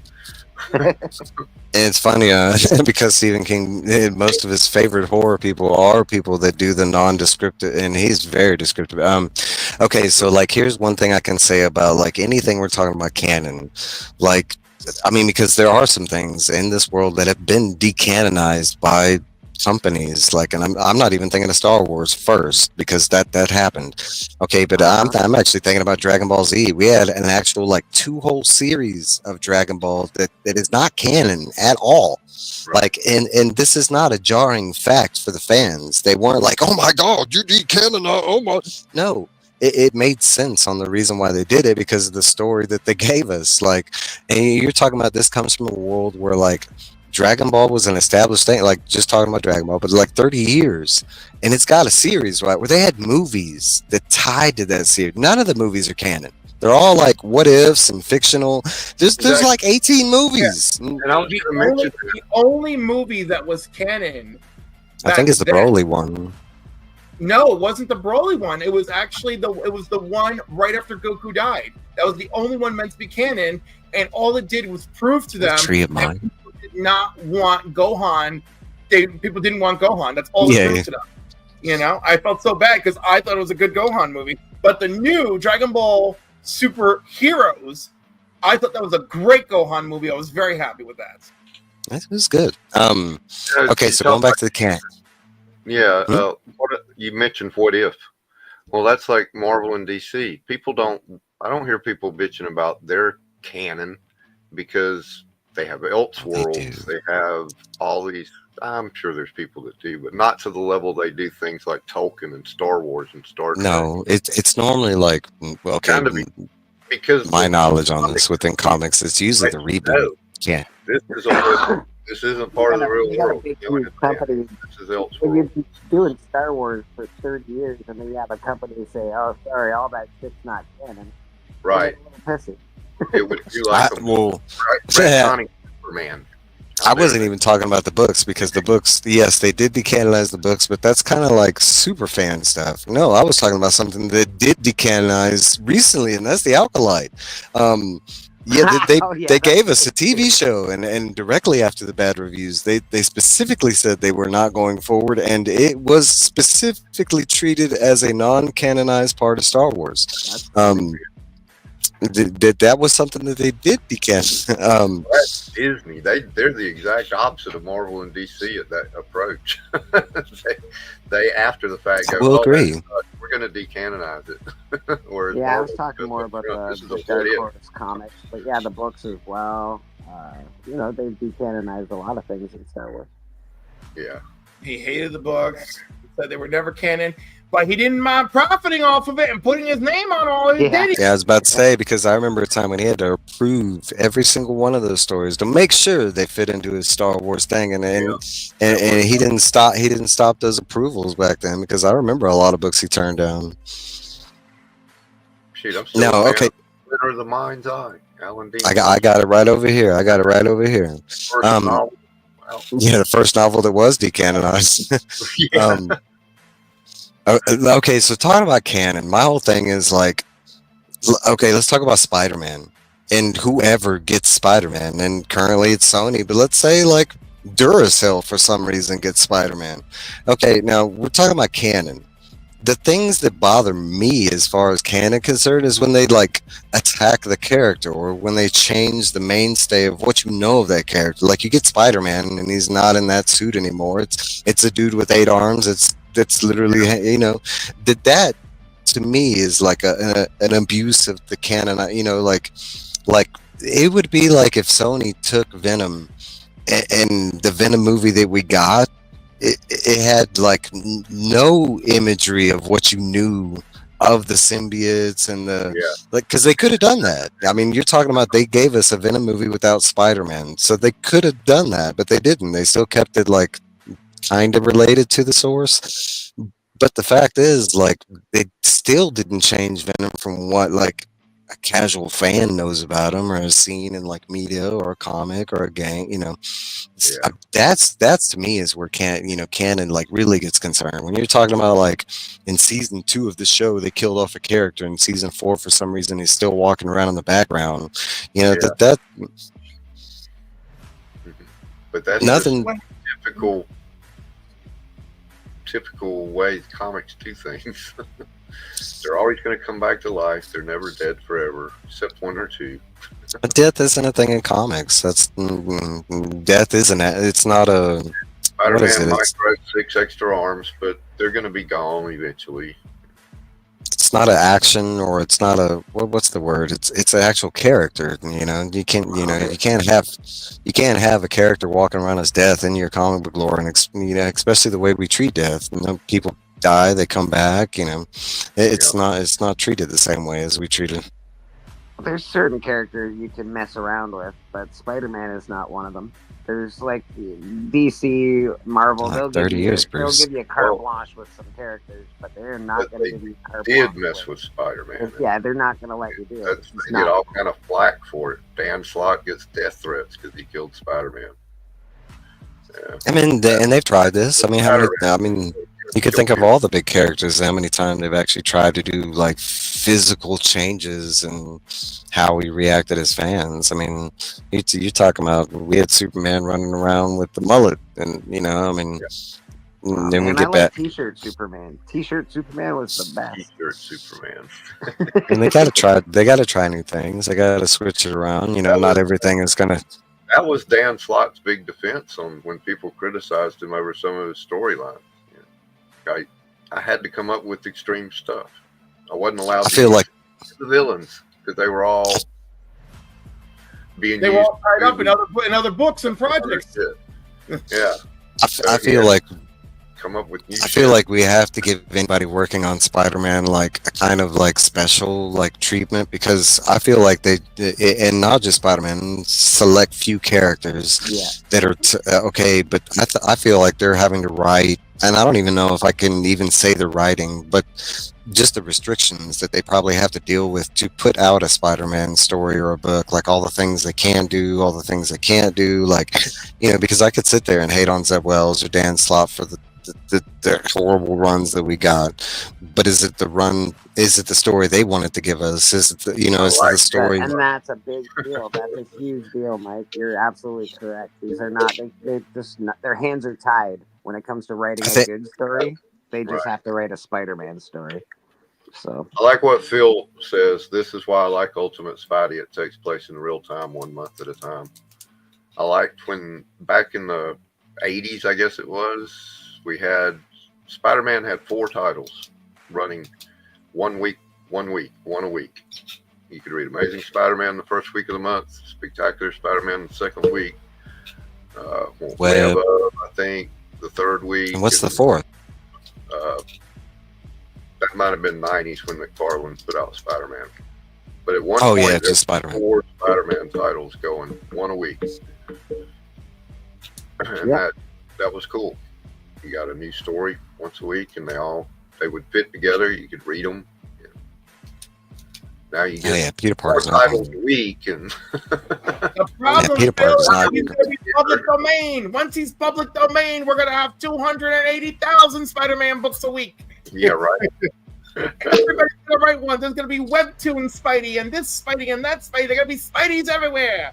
I understand how but like- things become public domain. There already is. How the hell do you let that? I just don't I get it how it happens. I just don't understand like why there's not a like Disney can't. Why the protect companies them. don't? Yeah, why Disney the can't companies protect don't buy them those. back? Come on, Yeah. ridiculous. No, you can't, because it lapses. You know, that's what it is. And there's no control over it. Chucky, what do you think? These multi-billion-dollar companies that rule our lives and feast off of our marrow wouldn't if they couldn't? I mean, look at that lawsuit against Marvel and DC for use of the term superhero. That was one, thankfully, because that's some bullshit. Now I want someone to go and whoop Marvel's ass over the word mutant. You know? It would drive me crazy as a massive company going, okay, guys, well, we no longer have Mickey Mouse.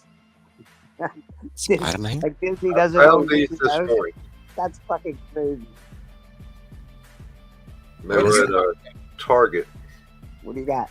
and I can't find any info online. It's one of Upper Deck's new Marvel Spider-Man trading cards is all it's called. That box was $71. They're Yeah, that's selling what I it just. for $12.95 Into or the something. Spider-Verse or something? No, it's No, not. it's It's, just- No, it's just Spider-Man. Spider-Man trading cards is all it's called, Upper Deck. Now, here's, if you don't know, as of December 31st at 5 p.m. Pacific time, Upper Deck no longer will have the Marvel license. Fanatics has bought it out from under them. And that's why all the Upper Deck Marvel cards are hitting the market right now. Everything they've got in the pipeline, they had to rush out and get out at the end of the year because they will no longer be producing Marvel cards. Fanatics will be Topps will be the new Marvel producer. so As from what I can tell, from what little I can tell, that Upper Deck Marvel Spider-Man trading card box is a Target exclusive. Okay, that would make sense why it seems to be so. I mean, I haven't seen an opening video or anything. I couldn't find one on YouTube. I didn't see him on the It's your turn shelves. to make it, baby. It's your turn to Right. make it. You'll I'm be the gonna first. live about 6 or 7 o'clock this afternoon to do it right before Web Spidey's goes live for his stream. I just opened a box of that Marvel Avengers, the annual, the women. They had a bunch of those up there. I almost bought some of those, but then I saw this and I'm like, do I really want to spend that much? I really don't. All the big cards we got out of the box were Spider-Man related. Yeah. Like as we checked like how much the cards were, because it was a gift I got my brother, and he opened the box and he went through all the packs, and all the packs with the big dollar amount were all the Spider-Man cards. Cool. It's supposed to be women of Marvel. That's what I'm wondering. Does this just, I guess, covers all the different Spider? It's got all of them on it from the Spider-Verse. That I don't know. And the fact that your title in Spider-Man, is that related to the TV show or the comic? Or all of it. That's all I can figure. Probably more the comic, I hope, than TV or movies, personally. We do know the Spider-Man First Class TV show is supposed to, the animated, it's supposed to be coming soon. I don't quote me. Something for the neighborhood Spider-Man? Yeah. Yeah. Spider-Man. Yeah, I don't know if I've seen like a release date or anything, but it's supposed to be coming soon. Pretty soon, January. I was thinking January or February. Feels like that. Yeah, because they've got the more from the neighborhood Spider-Man. Yeah, it's coming soon. Yeah. January 29th. Yeah. Oh, okay. And speaking of that, has anybody watched the What If, the new season? I haven't watched the new season, but I like the What If series. I think it's really good. I think it's weird they're tying them together. I always think of What If as being like a one-shot, but apparently that's my only complaint. I'd say that's my only complaint. But I don't mind the tie-in together. It's okay. Oh, that's cool. And which ones are these? This is from that Marvel's 2024, the annual Women of Marvel. What I like about this is they actually featured stuff from series that popped out this past year, like Dark Web. I was like, oh, that's cool. Yeah, but these were the two pricier cards. I think raw, they go for like $40. I was like, what? Spider-Man. Yeah, the comic cards are picking up. They are. They are, and not just like, I mean, you talk about anime cards, like you're talking about. I bought. There's one card, and I know some people know this pack, but there's a pack. There's a card that comes in here. If you find it, it's a $2,000 raw card to begin with. If you get it graded, it's like a 10G card. Like there's some hot selling stuff out there. I opened about 50 packs of that when it came out. I got $300 or $400 cards that paid for what I've spent, I didn't find it. Oh, no. Chance will find it. Yeah. He opens, good Lord. He knew when I was opening. He was like, oh. Packs of those, every time a new set comes out of One Piece. Said something about covers, Cliff. Where are these covers? I wanted to make fun of some covers. Covers. You said we were going to make fun of some covers. We did. It was Gambit. Oh, we and went through it. Wolverine. That was it. That's just like this whole thing where like what came first, the chicken or the egg? The egg, bitch. It's got a time stamp on it. Speaking of the chicken or the egg, going back to What If, that is an episode where Howard the Duck and Darcy have a kid together. I feel like that's unfortunate. Yeah, I was gonna say like this. I've liked overall the What If thing, and I can understand the not wanting them all like making a bigger story. I do like the bigger story. Like I really love the bigger story that they did in the first one with the Infinity Ultron or whatever. Okay, so the second season, I will say, like it for me, it went down a little bit. Like it lost that overall story, so it didn't have like as big of stakes. This season, I think I'm like 4 episodes in. I have not watched the Darcy and Howard the Duck one yet, but I've seen the other 4, and like I would say they're okay episodes with like no substance. It's like the first one is like, what if like Hulk became a Godzilla size thing, and like not necessarily, but it's basically like Hulk becomes this Godzilla sized creature and the world has to fight him off, so they make like Voltron or Power Ranger mechs to fight him off. I mean, it was like kind of cool, but at the same time, like it was kind of like why.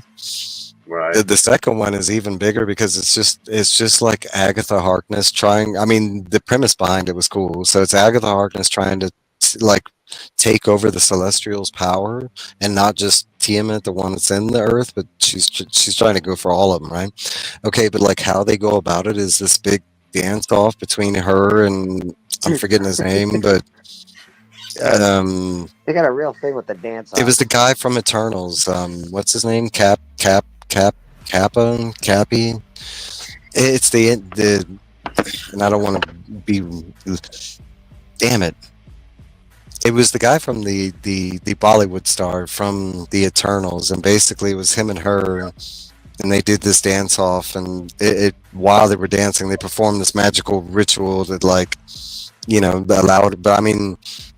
It had cool parts to it, but it was like, why is this? I mean, you're talking about all the what if comics that we've gotten over the year and how many cool, like really wanted what if questions. Like, have we gotten any of those from the what if TV show? And I don't even think so. Like, you think about how many cool what if ideas I could come up with just the MCU.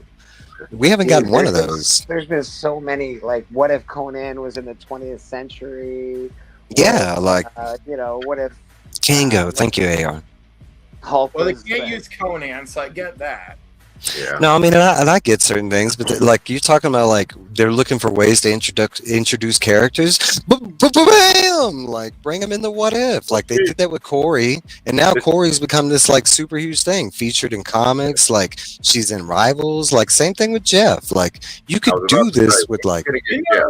By the way, one episode I really enjoyed, the Hela episode, where I like that episode. where she meets what's his name and just ends up becoming his The ally. Ten Ring. I did like that episode. Yeah, that was really good. I thought that was so. They made each other better.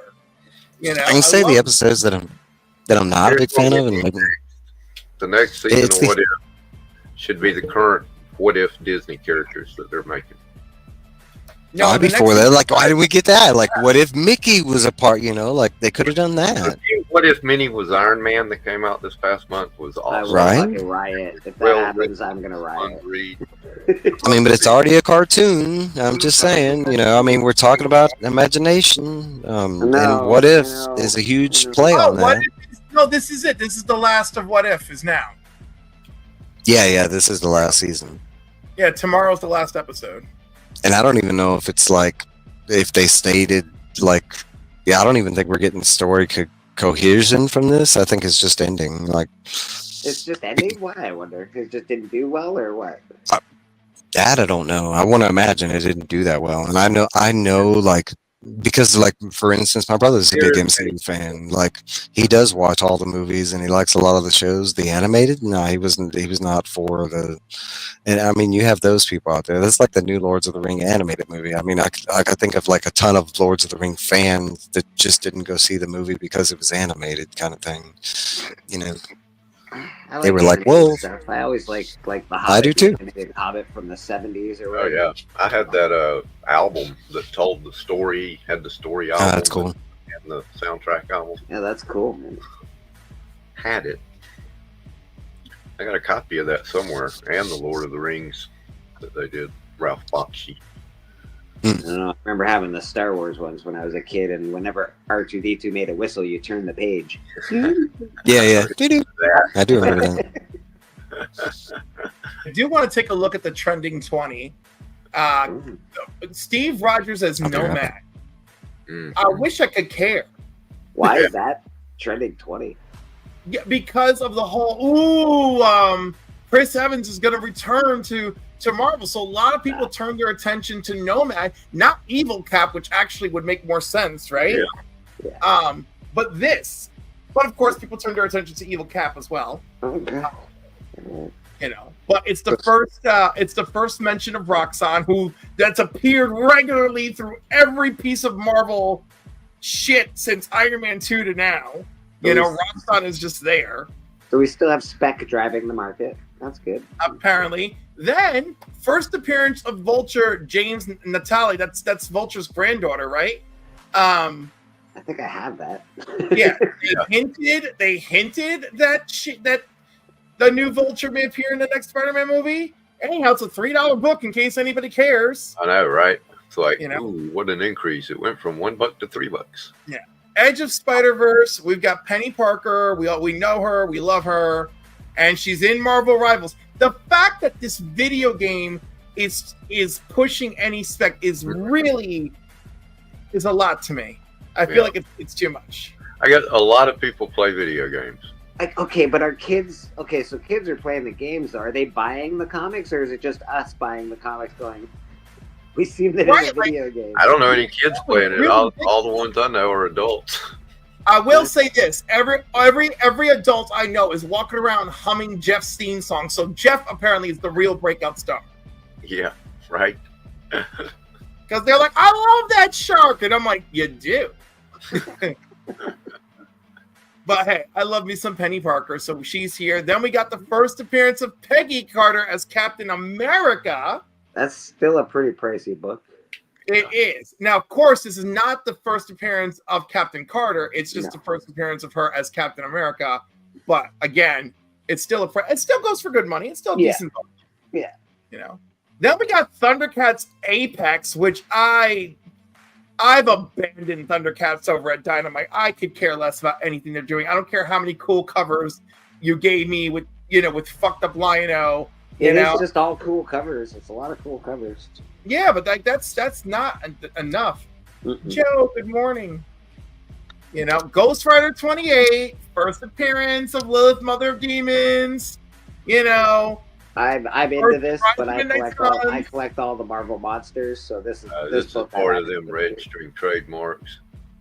Yeah. Now, do we ever think it's going to go anywhere? No. I wish. Like they with their starting of their monster stuff, they did a great job with Werewolf by Night. But are they going to do anything else? Who knows? Yeah, are we going to get any more? I mean, you're talking about like printing money, like. Come on, Ghost Rider. Print this. That was a mini-series, isn't it? Yeah, Werewolf by Night? Yeah. No, it was a movie. It was like a movie, like a... I mean the comic series right now, the Marvel. Mini-series. Okay. It's just like the end of the Blood Rains, or the... What was it called? Was it going to be an ongoing... Not Blood Rain. I haven't read Blood it. Hunt. I've just been buying them. We got the first, what is that, first Sabretooth up there? First Sabretooth, yep. I got that book. That's a nice book. It is a nice book, but it's funny. Like, it's not triggered by anything other than Sabretooth. Yeah. He did. He was in Deadpool versus Wolverine for the second or whatever. Yeah, but he's also Wolverine's biggest bad guy. If Wolverine, that's true. The MCU, of course. I just think that it's funny that the bump came this week. Why now? Was it because it was Christmas time? I mean, it's interesting. We got X-Men 145, which also saw a recent increase. Now it's a Doom cover. I suspect it's because it's a Doom cover. Doom is popular right now, and not just in the MCU. I mean, they've been using him in video games. He's popular. That's Star Wars 3. Number 7. The first one after the adaptation of A New Hope. Yeah. Starts the new series. First appearance of Crimson Jack, who's in the Star Wars show right now. Whatever it's called. And Skeleton Crew.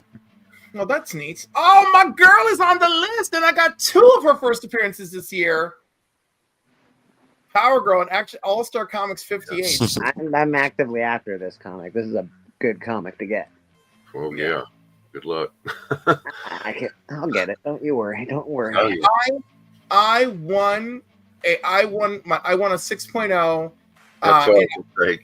Yeah, I won a 6.0 in a $20 door raffle.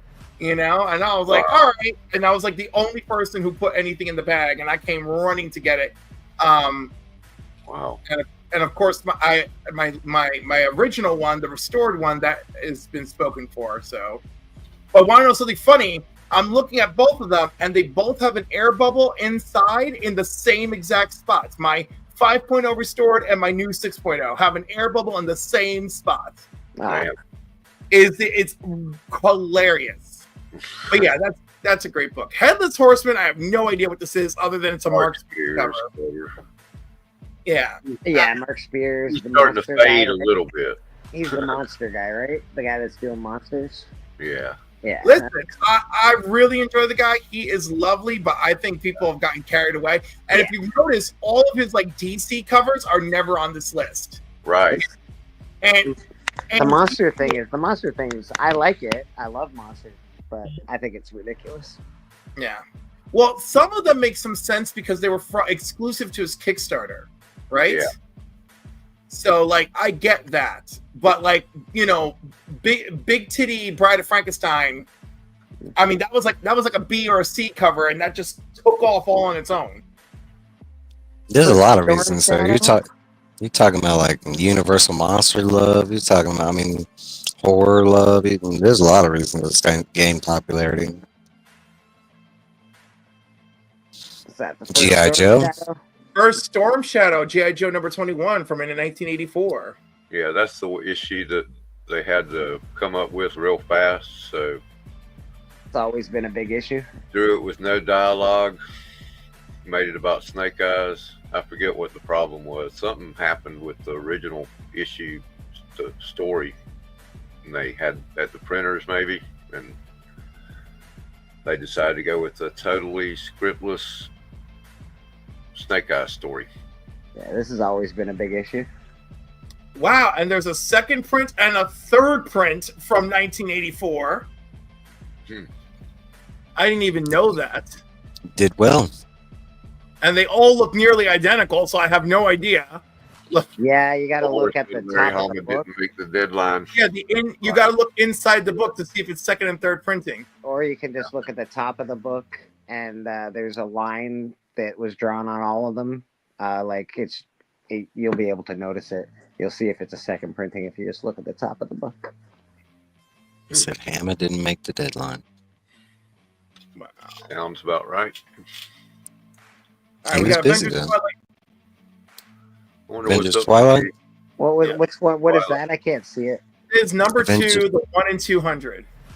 Oh, okay, all right. just because it's an incentive cover. What does it say? The reason is that why it's an incentive cover? No additional Again, information.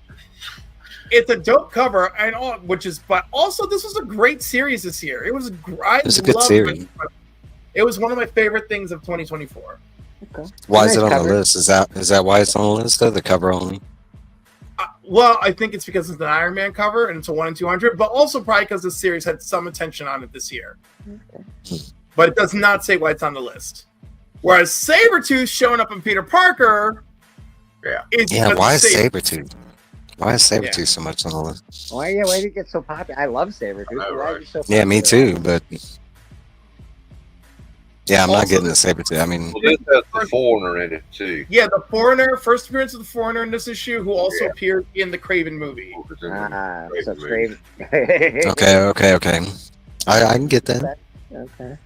First appearance of the Collectors, Abner Little and Princess Xanda in Black Panther #1, first ongoing Black Panther. Good. That's a great book.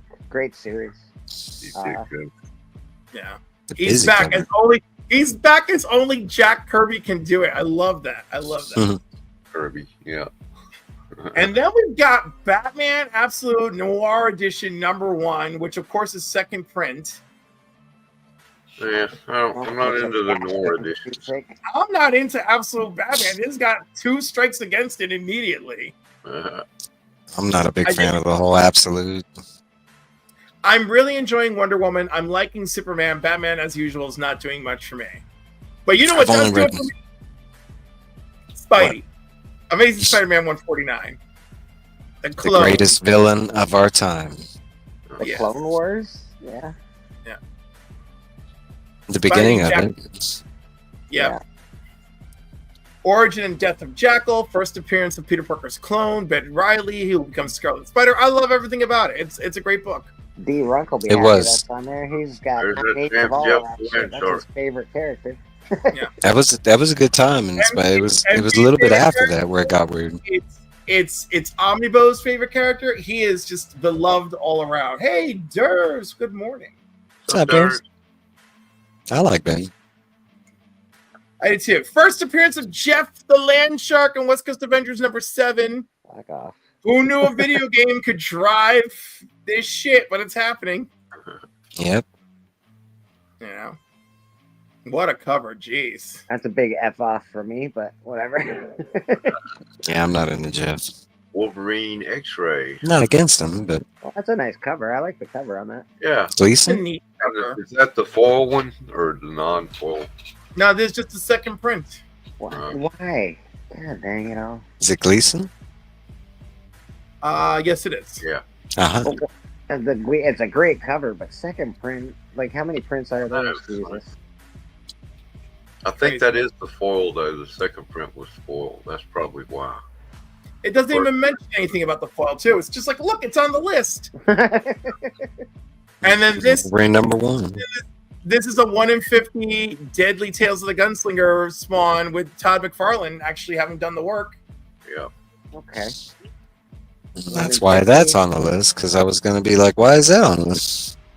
Todd McFarlane. Real I like the Todd. cover. It's a cool works cover. on that one, I mean, when's the last time Todd has done like a full cover? right? Much less He just one did with- one. Knights and Samurai. Yeah, man, he did one for Philadelphia. He's done a bunch. Knights of versus Samurai. I mean, like, you know, here we've got a Spawn cover from him. You know, even if it is Oh, Gunslinger. true. No, that is true. When's the last time we got a Spawn, Todd McFarlane? Nah, that I can't answer. He did one. I think he did one for Gunslinger. In 2021? Spawn. I think he did one. I think he did one for King Spawn. I think he did one for. No, he did one for Kingspawn. I'm just saying it's fewer and far between than it used Yes, to. you're not wrong. You're not wrong. And that's an awesome cover. I mean, the horse and everything is so detailed. It is really cool. It's hard to do horses. All right, let's look at some. I'm not you wanna against make- Jet. Let's look at some holiday covers. What are your thoughts on the Michelangelo Christmas special? I think Callie. Nah, really I don't enjoyed that like it. cover. Yeah, Not a fan. I'm not a fan of the. I like everything until you get to his face, and then it's Yeah, right. like his face is like more cartoony than the rest of it. The Chevy Chase Diary Mickey Mouse magazine. That's I why. like First, that. like, it can't be the same Chevy Chase. It can't be the same Chevy Chase. It's Yeah, why would it be? not diary? That's pretty awesome, though. Chevy Oh, Yeah, it dairy, is. dairy. Oh, like a dairy farm. Oh, damn. Why is this here? This Venom 29. I mean, I love it. I love it. I love the Christmas of it all. Why is that there? God, All I'm holiday trying to covers. see what's going All on. holiday exclusives, yeah. That's just Venom 29. Yep. Like, And this is a Clayton Plain exclusive cover with Venom jumping out the tree coming after Oh. Spider. so it's just a Christmas. Have cover. fun at your That's reunion, Christina. See you later, Christina. I guess Christmas just happened. That makes sense. High school reunion. Oof, good luck. Yeah, I those like are all- Zula's Christmas cards. High school reunion. Oh my god. Yeah, I like Zula.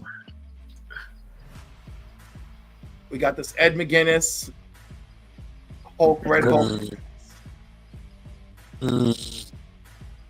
Looks like a sketch cover. I mean, I don't hate it. Yeah. yeah, I don't hate I it. love how Red Hulk says Rolk on it. His Rolk. stocking. Oh god. So these are books that are like hot this week or something. Yeah, they're all holiday issues that are like they're They're just holiday they're that just are Christmas. Look, time of year. Okay. yeah, like holiday. Oh, look at Archie being a perv again. Those are usually my favorite. King in Black Immortal Hulk #1. What in the hell? What? That's a Christmas cover. Oh, Oh, I guess yeah. so. Yeah, because he's pulling a sleigh. Okay. I love it. Yeah, I love I it. guess so. It's terrible, but I love it. But it's also beautiful. I don't know. That is good. Ooh, I like that one. That's cool. Like that. Yeah. That looks like the classic. Did Eastman draw that? Yeah, he did. Yeah, There's I only- think so. Yeah. This is only That looks issue like 6 early- from back in the day. Right. Oh, Absolutely. sorry, it's not issue 6. It's issue 5 from 2011. I am very Well, wrong. IDW, he did all the B covers on the IDW. Oh, okay. I didn't know that.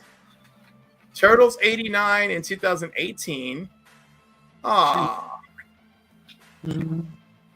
Yeah, I like that one. a little bit of the copper tone, beach action, but it's Christmas. Yeah, Turtles 112. Jeez, what? The Turtles really went all in on this. Yeah. that last I like one that with the Norman Rockwell kind of a look, eh? Right. Yeah, like a homage. That's what I was thinking. Yeah, that's exactly what it is with the New York magazine. Yeah. Oh, Bleecker even gave us an A. I love it. I was like, Bleecker, your Canadian rarely slips out, and then once in a while it just appears. I'm like, oh. Yeah, it's Just wait until he says definitely about. slipped out there, that's for sure.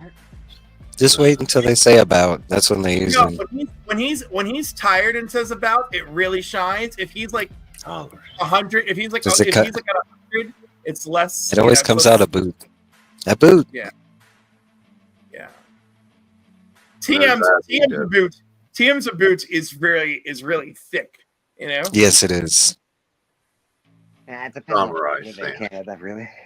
I like that. I was wondering about that. Mr. Who Dat Comics, how you doing, brother? I know he's the biggest TMNT fan I know. Yeah. Oh my God, did I not see him? How long has he been there? He's been here for a minute, but he hasn't said too much. Oh, okay. Well, his chair is waiting for us, so I appreciate it. I didn't know he was backstage. He should have said so. I didn't know he was backstage Oh, either. yeah. No, that's what I'm saying. I'm like, I didn't know he was here. What the hell is that? 1986 Olsen Christmas special. Oh, That's a first Samurai art Sam. by Jim Lee. I can tell you that Callie probably has it. That's all I know. It's a And then Christmas Dance comic. of Samurai. That's who that. Hey, who that? Hey, That's the Santa Samurai. I was backstage for so long. I left and came back. I felt terrible. There was no warning sign anywhere. And then all of a sudden, one of them mentioned you, and I saw the little icon below, and I was like, oh, hey. How y'all doing? Good. How was your holiday? It was good to be off. Still sick, but it was good to be off. Oh, I'm sorry you're sick. I would have enjoyed being. Die Hard homage. Cool. Okay. Yeah, I don't know if I like that one. First Yeah, appearance well, of Santa Claus in Marvel. It's That's not on alright. the cover. I like the Strange Tales. Yeah, I was about to say not on the cover. Not on the cover, but interesting that he's there. Is there anything holiday on that one, or is it just holiday No. in the book? No, it's Okay, flesh okay. and blood versus robots. I mean, come on. Well, I was thinking maybe in the background. I'm on my phone, so it's a little harder to see. Yeah, I'm on my phone as well. It's very tiny. So I was thinking maybe I was overlooking something, but I didn't see any holidays. I was like, why is this? What is this? Because of To the perform a magical ritual which will temporarily hone his abilities, John Constantine uses mortal and pestle to create a fine powder from the bones of St. Nicholas of Myra, the inspiration behind Santa Claus. Looks like it's going to be a white Christmas after all, says Constantine before using a straw to snort the bone dust of St. Nick. I kind of need that in my life now. I didn't know it kinda existed. threw one out of my life. Yeah. I'll blame Did you the just say 47. he was snorting the bone dust of Saint Nick? Yep. You Yep. need that. Grant Morrison's claws. That's pretty good. Yeah, that's a big one. Is that Lee Bermejo cover too? Is that what I'm seeing? On that the Hellblazer. Yeah. Kinda Oh, looks it like is. it. Get it, man. Go pick it up. What is All right, that? we So what's the name of the book? I can barely see it. What? Hellblazer. 47. Hellblazer number 247. 247. Okay. Is that a shark? That's the original Hellblazer Yeah. right before it ended. Klaus number 1 from Boom Studios. Grant Morrison and Dan Mora. I'm in for Dan Mora. This is a big one. A lot of people like hold it as like a holiday classic. Yeah, I like the Right. cover. I like They that. made a Klaus movie. yeah, they did. make it close. Oh, okay. Then we have Marvel Holiday Special 1991 with the origin of Santa Claus and I think this is where they reveal he's an Omega level mutant. Yeah. Yeah. It's a big one. Classic cover. Art. I think that's a cool one to have for Christmas. I don't know. I love this one. The Merry X-Men Holiday Special. Okay. This is from 2018. There's 25 stories, but it is the first Gambit and Rogue as a married couple Christmas. Oh. Yeah, that's cool. I like the cover. Yeah, they playing like snowball fighting in the window. Is that what it's? Yes, absolutely. That's what's happening. Jubilee, Iceman, Storm, and Nightcrawler That's out cool. there. There's a lot of and it's heroes Nakayama sitting at a cover. table together in this era of comics. I've got a few of these books where their heroes are sitting having coffee. Yeah. Or drinking beer. Who was that? Hercules and Deadpool and Thor. Yeah, there was Hercules a and Hulk Deadpool, and Thor Thing and one. I think, the Lobo Christmas special. Nice. The Yeah. Lobo Military Christmas Special. The Easter Bunny pays Lobo to take out Santa. Yeah, I remember It's this. an awesome book, by the way. It is. It So really fun. is. All those Lobos back in the day, they were just all fun. Yeah, It's a must-have. The 2005 Image Holiday Special featuring Frank Cho's Liberty Meadows on the cover, and it includes an early Walking Dead story and an early Invincible story as well. Oh, that's cute. I don't think I've ever seen that. I I've haven't never seen seen it. This is new to me. not something I would typically buy, I don't think, but Maybe if I was a Walking Dead, like a bigger Walking Dead fan. yeah. Well, I like Invincible, so I maybe after that. I think Maybe. Liberty Meadows came out in 2003 too, so that's early Frank Cho work. Yep, 2005. Yeah, So there we go. All right, Mark Teixeira, Red Punisher. Christmas, Punisher #1. This is a damn good cover too, by Mark. Yeah, it's a pretty cool cover. Yeah. Cool. Photo When realist. when he wants to come out and do it, he does it. Yeah, boy. I don't know. It's got too much of a. It sort of looks like fake to me, so I don't really love it, but it's okay. I like it Like- for what it I like it it. looks like Yeah, I like it computer for what it is. almost, like 3D. I just like the Punisher dressed as Santa Claus. I'd agree That's cool. with Bleak. That's what I was doing. It kind of feels like 3D art-ish. Yeah, and I don't love it. I don't love it. I like is. that. Then we got What is this? Velma? Santa Claus bikini. it's a Dan Parent Veronica, Veronica. issue 7. Sorry, Veronica. Yeah. Velma. Yeah, I wish. I wish. Retailers ordered 2,187 copies of this. Big Here's book. a real classic: good luck. Neil Adams' Batman 239. Oh, yeah. What'd you say? Who did? The look? I've read No, that. I said good looking for that book. Good luck. Oh, like it's rare. Yeah. I think a bunch of I've- these are. I had a DC Digest that had that story in it. I don't know if Yeah. I've ever seen this cover. This, I need Neil Adams Batman cover is pretty awesome. Yeah. I don't know if I have. It's so great. Famous Funnies #5. Ooh, that's old. That's very old. From 1934, first appearance of Santa Claus on a standard comic book.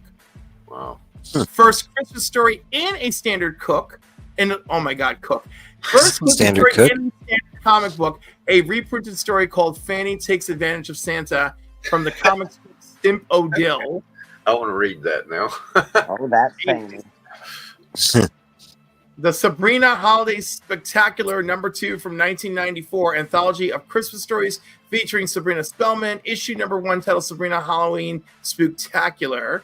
So here's issue 2. Somehow issue 2 made it.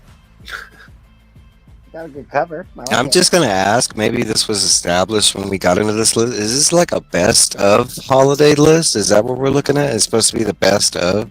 Or is it No, just a these are holiday list? just hot this season, this holiday season. Okay. That makes more sense. Yeah. I thought these The were like world- best of all time. Well, I mean, they could be right, but they're just yeah. Some of them. be hot right now. The World About Us, number 17, the illustrated story of festivals and educational comic book that explores how Christmas is celebrated in different cultures and the origin of the holiday. Origin of Hanukkah, the story of Maccabee revolt, and the cleansing of the Temple of Jerusalem are all included, published in 1960. That's cool. Yeah. I like it. Looks cool. History. It's neat. Got some And good Santa history. made the cover. And an illustrated story of festivals around the world. Like, why not? Like, Yeah. I don't know every festival around the world. I think it'd be an interesting read. Yeah, I think that's cool, actually. All right. Ooh, we got some Yeah. goon Other action. The Norman Goon. Oh, Yeah. And this one is Post. this is directly a Norman Rockwell knockoff. Yeah. Yeah. That's cool. Yeah. I like it. Saturday Evening Yep. Post. Is that it? Yeah. A Christmas Story. A Dini double feature featuring Jingle Bell, the first appearance of Jingle Bell, Santa's misbehaved daughter, Oni Press, 1999. I forgot Paul Interesting. Dini created her, but it makes perfect sense that he did the perv. Yeah. Right. That's funny. Veronica number 6, cover arts by Dan Parent. Issue is from 1990, and it's Veronica's Christmas in Germany. That's interesting. I can't wait to see Dan Parent be like, boy, I didn't know you were doing all this back then. Let's talk about Veronica in Germany. Let's do. Please, let's. There's a lot of Dan Parent love on this list, too. Yes. Merry Christmas from Mickey Mouse, one-shot promotional comic book featuring Mickey, shoe store promotional giveaway featuring comics and games from 1939. That would be a hell of a Yeah. comic to own. Hell Yeah, yeah. look at that. That's cool. Yeah. Not Wow. to mention that it comes out with a giveaway comic. It's like, it's almost like one of the first. Comes out with a toy. Here you go, comic. You know, like how many of those are in existence today, kind of thing. Yeah. Yep, man. it came out with shoes. It came with the Yeah. shoes. And in Oh, that's 1934. And it's Oh, got I 3,000 believe it. on the high side. Man, I'd like to buy a $40. It's not too bad, though. I mean, a $40 one. Yeah, This one's Comic Cavalcade number 13, Christmas issue featuring Wonder Woman, Green Lantern, and the Flash. Also, it is the second appearance of Solomon Grundy. I like it for the Did not cover, know but yeah, me neither. What is Comic that? Cavalcade is the second appearance of Solomon Grundy. Interesting. That's crazy. That means it's cheap. It's the second Right? If we don't know. The high is $2,000. So that's that could be a deterrent. Well, that means a low grade, which what you would get would be a couple $100. There you go. Yeah. So yeah, I'm seeing a low grade going for $335, and some of the cover is missing. Oh Lord. Mm, Oh God. Damn, maybe harder than. it's definitely harder than I would think. Yeah, there's a lot of Comic Cavalcades, and that one is not on the list much. In fact, there's literally only 2 on eBay. One is missing part of the cover. The other one is missing all of the cover. Damn. All right, moving right along then. Moon Knight the Silent Night #1 from 2009. One shot cover by Clayton Crane. Orders copied by retailers 17,644. Clayton Crane. I can get behind Clayton Crane. Yeah. Except for the whole wife thing. Yeah, and I had never seen this before. How's your woman from Clayton Crane? Huh? Yeah. Mr. Stevie White. He's a good artist, though, man. I can't deny it. I like his work a lot. I want to see who. Yeah, artist Clayton Crane, writer Peter Milligan. Apparently, Clayton Crane did the interiors too. So there you go. Oh, that's Mhm. interesting. All right, that is very interesting. Okay, a Caliber Christmas #1 cover art by James O'Barr featuring the Crow at Christmas time. What? When did this come out? This Tony came out- had one of these. Bleak. This is 1989. I need that in my life. Yes. Our buddy Tony Sanders has. I know he has one. I need that in my life. He had Yeah, I two never of them. seen He it. had they're both autographed. And look at the cover, Bleeker. Look at the cover. That is amazing, dude. You Oh, do yeah, I need need it that. in your life. I You need didn't know that. you needed it, but you know now. Oh, got me I all wonder, titillated. I wonder if it's just a preview book or it actually has a story. No, there's an actual story of the crow at Christmas time in it. Shit. Oh, sorry. Crow, no, wait, hold on. That's the cover it's ranting and raving about. But no, it is. Yeah, artist James O'Barr, writer James O'Barr. So it is it's an actual comic. Right on. All right, Catwoman number 6 from 2018. It's an art germ cover. And she's robbing Santa like the bad little kitty she is. I got that covered. Okay, Archer was a little too digital for me, but it's all right. It's not bad. Archie's Christmas Stocking, wink wink, number 2 from 1994. I like it. I like the green. Their legs are cold. Yeah, that's a nice. Yeah, it's got a Archie's good cover. Christmas List, Betty Veronica. Yo, even when the cover is not trying to be implicitly pervy, it's pervy. Yeah. Yeah, well, that's because the dresses go right up to the.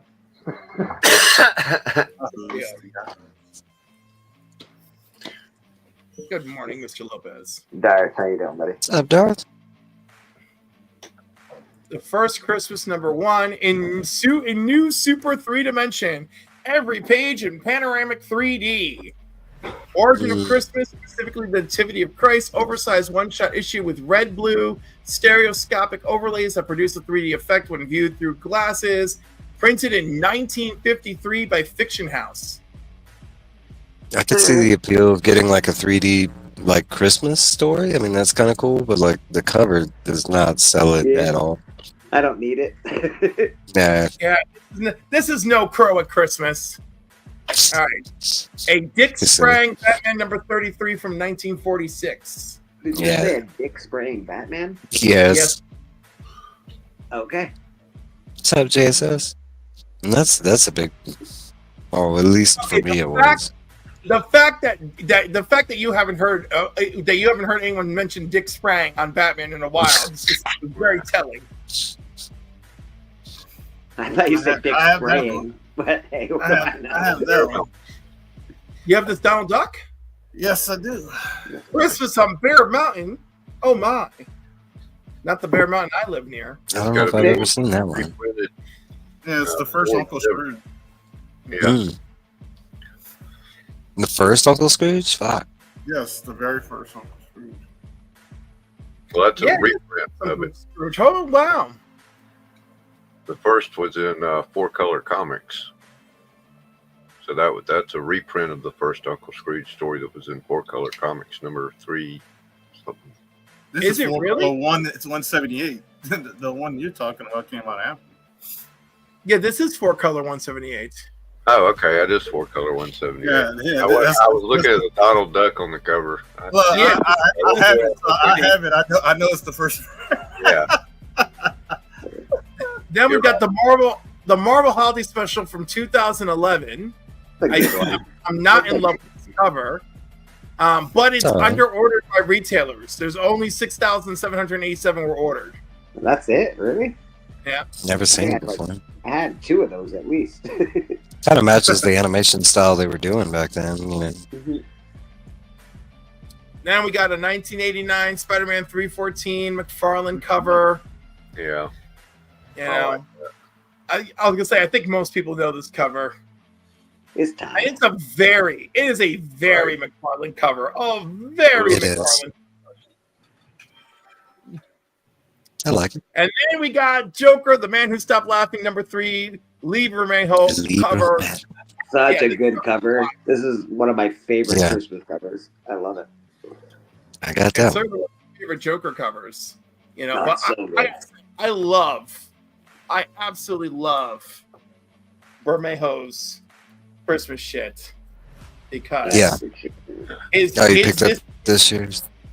because Oh, I this know you year- got this year Oh Yeah, yeah, yeah. definitely this year's. from EC. Absolutely. because I love this thing. Nice. Such a great cover. In He's a my great mind, artist. I just want to believe that in my mind, after he made those kids cry, Dead Man jumped in and took care of his ass. Or maybe it was Dead Man just playing as Joker the whole time. He's not that cruel. Not to mention, he's saving children from a collapsed mind in this comic at Christmas time. There's That's what nothing. There's nothing that implies the Joker was being cruel with the kid. And it's just, it could be just a kid scared of Santa Claus to begin with. There are those kids out there. Terrible. I'm just saying. Don't put the blame on Joker. Yeah, will. there. Definitely, buddy.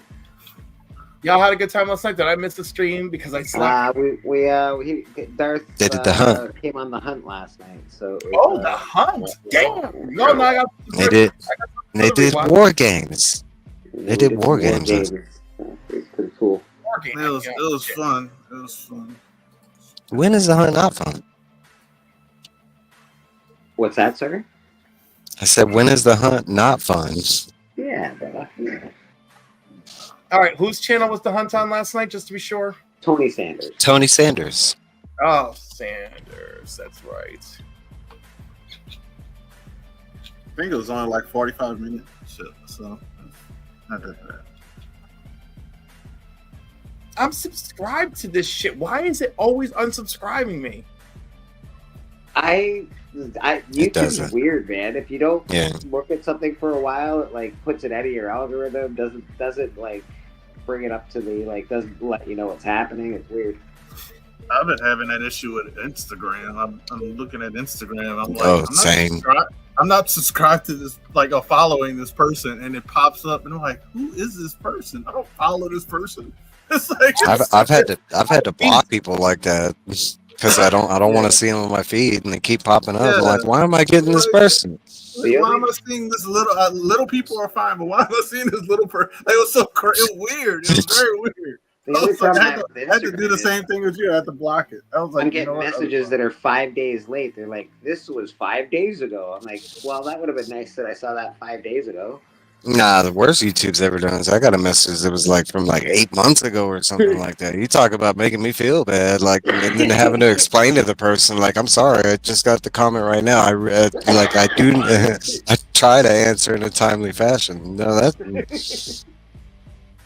And then their comment wasn't even anything like, it just said like some mediocre thing, like, "Hey, great video, good work," and they held it for review. Like, why? Who even knows? These social platforms. All right. I'm gonna go around the table, and I guess I'm gonna go last. So I will start. Mike, I'm gonna start with you. as you just about went on mute. I was gonna say, what are we doing? We're saying goodbyes? Is that what we're doing? Yes. Because I'm already getting text messages from my mother. What do I have coming up? I have to check, so don't quote me. But normally, me and Trev do the Sunday night stream. But it's been off and on, so I'm not sure if we're doing it this week. I think we are. Yeah, I think we are. So tomorrow night on Trev's channel, we're doing that, and then either every other weekend on my channel, I'm doing a book club lately, and it's either D&D on one Saturday or Stephen King on another. And our next episode for that is this coming Saturday. Nice. That's it. All right. Bleeker, what have you got coming up? We got Sunday Look at this tomorrow. guy's background. Having an episode of church, 10:45 Eastern AM. It's hard to get there, but it lasts a long time, so we'll be there when you get up. We got a Band of Brothers auction coming up, I believe, at the end of January. And you can find me on Tony Sanders, The Hunt, and a bunch of other people's stuff, man. Appreciate everybody watching. I've turned all my alerts on again for the hunt. Damn it. Kevin, have you got anything coming up? Yeah, I think 6 o'clock this afternoon. I'm working on the thumbnail now. I'm gonna go live and open this box of Spider-Man cards, find out what's in it. Excellent. And then a week from Monday, I will be starting my new show. And just be ready. A week from Monday. All right. And new year, new show. I love it. Right. I like Dean Koontz. It's going to come with a little name change, too. Ooh. Hello. Who that? What do we got coming up? Beignet done that. All right. A couple of weeks from now, me, Tony Sanders, Yahweh, gonna meet up in New Orleans and go to not Wizard World anymore, but it's Fan Expo New Orleans. So I got that going on. That's cool. I got about 4 or 5 unboxings gonna be dropping on my channel that are pre-recorded. Going for best unboxing of 2025. So check out those major keys that I unbox, that I recorded some videos for that I'm dropping. And me and Boston Chris did a show of graphic content. It was like an open mic holiday show, but we doing that every other week, me and him. So we'll start that up in the new year. And I'm part of his little Fantastic Forum.